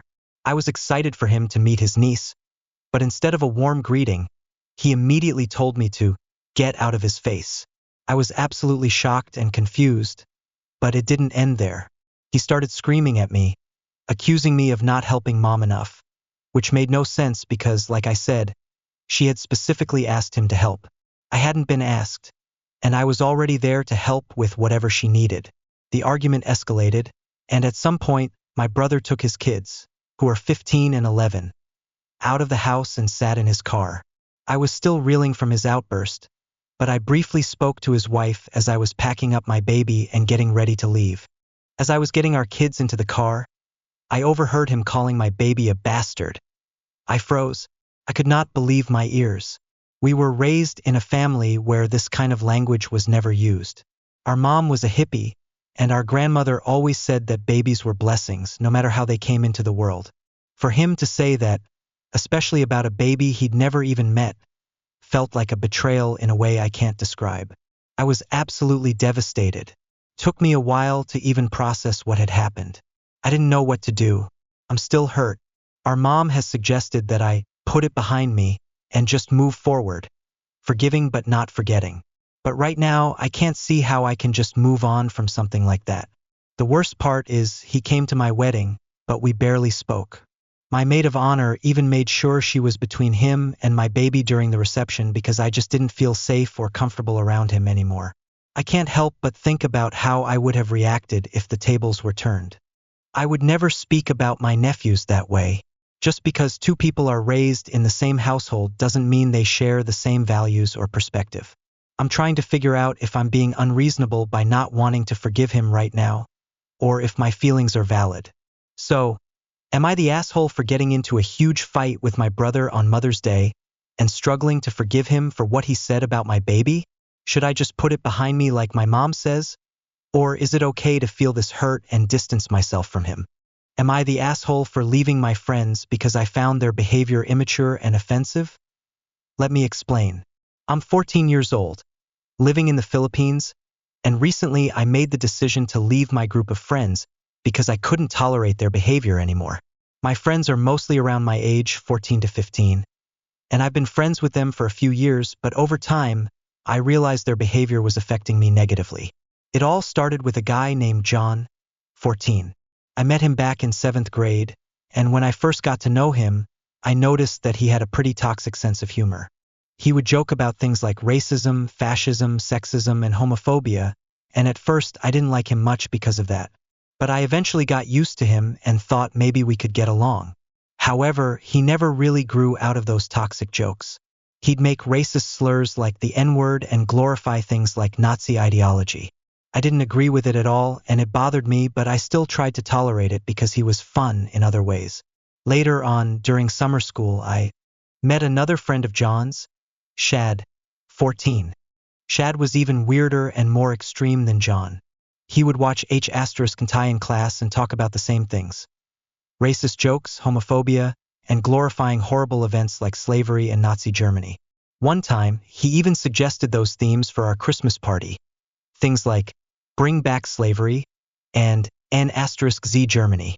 I tried to tell him it wasn't funny, but he didn't take me seriously at all. It was clear that he just didn't care about the impact of his words. Over time, I started realizing that my emotional intelligence was higher than theirs, and I understood that they saw their offensive humor as just for fun. I tried to brush it off, but I couldn't ignore it anymore. They were toxic, immature, and never took responsibility for their actions. They just acted like nothing was wrong and kept going. One incident that really pushed me to my breaking point was when my stuff got disturbed. I had bought some school supplies with my own money, and they were damaged and hidden. I got really angry about it, but I didn't want to hurt anyone, so I kept my distance instead. To make it worse, Shad made a comment about me being embarrassing for getting upset over it. He said something like, crashing out like a toddler is embarrassing, aura, which really irked me. I told him he had no right to say that, especially since he constantly relied on me for school supplies. I even accidentally hit his hand in the moment and immediately apologized. But he didn't care. Their behavior kept getting worse. They would joke about gory and disturbing topics like snuff videos, which made me feel disgusted. They never took responsibility for their bad grades or their behavior. Instead of trying to improve, they'd complain and expect others to fix things for them. I realized that their immaturity was draining me, and I couldn't stand it anymore. I tried talking to another friend of theirs, Vestro, 14, about how I felt, and surprisingly, he was supportive. He agreed with me and told me that leaving the group was a good decision because I wasn't the problem, they were. After that, I decided to cut all contact and leave the group completely, including on social media. Now, I feel a little conflicted. Most of them aren't as fortunate as I am, and I can understand why they might act the way they do. But I don't think that excuses their behavior or their lack of self-improvement. They talk about loving God but act in ways that contradict the basic values of decency and responsibility. So, I guess my question is, am I the asshole for leaving this group of friends because their behavior was draining and offensive to me? Was I wrong to walk away? Or should I have stuck around and tried to help them change? I'm open to hearing if I made a mistake so I can learn from it and improve as a person. Am I the asshole for telling my friend she enjoys wallowing in her own sadness? I, 25F, have a friend, 26F, who frequently vents to me about her struggles with depression. When this first started, I tried to be supportive and offer advice because her problems often seem to have straightforward solutions. Fast forward to 2022, my brother passed away, and I began my own battle with grief and mental health challenges. Despite knowing what I was going through, my friend continued to vent to me about her depression. At first, I tried to listen, but it started to feel insensitive on her part. I was already struggling with my own grief, and having to shoulder her emotional weight as well became overwhelming. I decided to set boundaries. I told her that if she wasn't going to take any steps to help herself, I couldn't keep being the person she vented to. I explained that I was grieving and didn't have the emotional capacity to handle both my pain and hers. Her response shocked me. She accused me of being insensitive and reminded me that I'm not the only one dealing with hardships. I tried to explain my perspective, telling her that it felt like she wasn't doing anything to address her problems and seemed to enjoy staying in that negative space. I told her it was too much for me to constantly listen to her complaints while grieving my brother. She then said something that really hurt. She claimed she was also grieving my brother and told me I needed to understand that the world doesn't revolve around me. This left me conflicted. On one hand, I know that depression is complex, and I don't want to invalidate her feelings. But on the other hand, I feel like she's disregarding my boundaries and minimizing my grief. I'm not a therapist, and it's not my responsibility to bear the brunt of her emotional struggles, especially when I'm navigating my own pain. Am I the asshole for telling her she enjoys wallowing in her sadness and setting boundaries around her venting? Am I the asshole for starting to blame my mother for my possibly messed up head? I'm a 22-year-old woman from Australia, and I feel like I'm at my breaking point. I've lived a pretty sheltered life and, until recently, I always thought my family situation was normal. But now that I'm entering adulthood and trying to figure out who I am, I'm realizing that my upbringing may have been a lot more toxic than I ever acknowledged. Here's some context. I grew up in a family where my parents were always fighting, loud arguments, violence, you name it. That's been the constant for as long as I can remember, and it still happens today. Despite all this, I still live with my parents because I'm not allowed to move out. I'm starting to feel like it's suffocating me, but at the same time, I love my family and we do have good times together. Let me introduce you to the key players in my family. My little sister, 18. She's a sweet person, but she's been homeschooled since she was 15, which I feel was heavily influenced by my mother. She doesn't have any friends and rarely leaves the house except for her part-time job, which my mom controls by limiting her to just 2 days a week. My dad. He works full-time and doesn't talk much. We don't have a close relationship, which has kind of damaged me, but I try to move past it. My mom. She's been a stay-at-home mom my entire life. While she's always been there for me and my sister, she has some obsessive behaviors that are starting to make me feel crazy. She spends almost the entire day cleaning, from 6 a.m. to 10 p.m. The house has to be spotless all the time, and if I don't help enough, I get yelled at and told that I'm lazy. Even though I work full-time and help with the cleaning as much as I can, it's never enough. She also monitors everything I eat and gets upset if I don't eat the way she thinks I should. If I want to relax, I get guilt-tripped. If I take time for myself or hang out with my boyfriend, she makes me feel like I'm being selfish for not helping with chores. The house is so perfectly clean that it doesn't even feel like a home anymore. It feels more like a display model. If I drop something on the floor, I get yelled at. It's draining. To make things worse, she has controlled almost every aspect of my life. I had to turn down a proposal from my boyfriend because I knew my mom wouldn't approve of me moving on with my life. I feel stuck. She even tried to end my relationship at the start, accusing my boyfriend of horrible things he didn't do, just because he's from a family with health issues and because he's not perfect in her eyes. I feel like a prisoner in my own life. I'm scared to start university again because I know I'll be expected to drop everything to clean. And when I tried university the last time, my mom made it so difficult that I ended up dropping out, which she actually praised because it meant I could help clean more. It feels like I can't do anything for myself without her either making me feel guilty or trying to control me. My mom has even tried to control my boyfriend's life, telling him what he should eat and how he should live because she doesn't want me to move out. The worst part is that she still won't let me live my life. I have to get her permission to do almost anything. If I try to go out with friends or my boyfriend, I'm guilt-tripped and told how much she needs me at home. It's so emotionally exhausting that I just want to scream and run away. I can't even be happy for myself without worrying about how it will affect my mom. I'm considering leaving my boyfriend because I don't want him to put his life on hold for me. But at the same time, I feel like I've been robbed of the chance to live a normal life. I can't even enjoy simple moments like getting into university or achieving something for myself without feeling guilty. I just want to escape and be free. I love my family, but I feel like my mom has ruined me as a person. I feel stuck, trapped, and like I'm losing myself. I'm starting to resent her, and I hate that I feel this way. So Reddit, AITA for starting to blame my mother for my mental health struggles and wanting to run away to start fresh. Even though I love her deeply and know she loves me, am I the asshole for not wanting to be in the house while my mom has fun?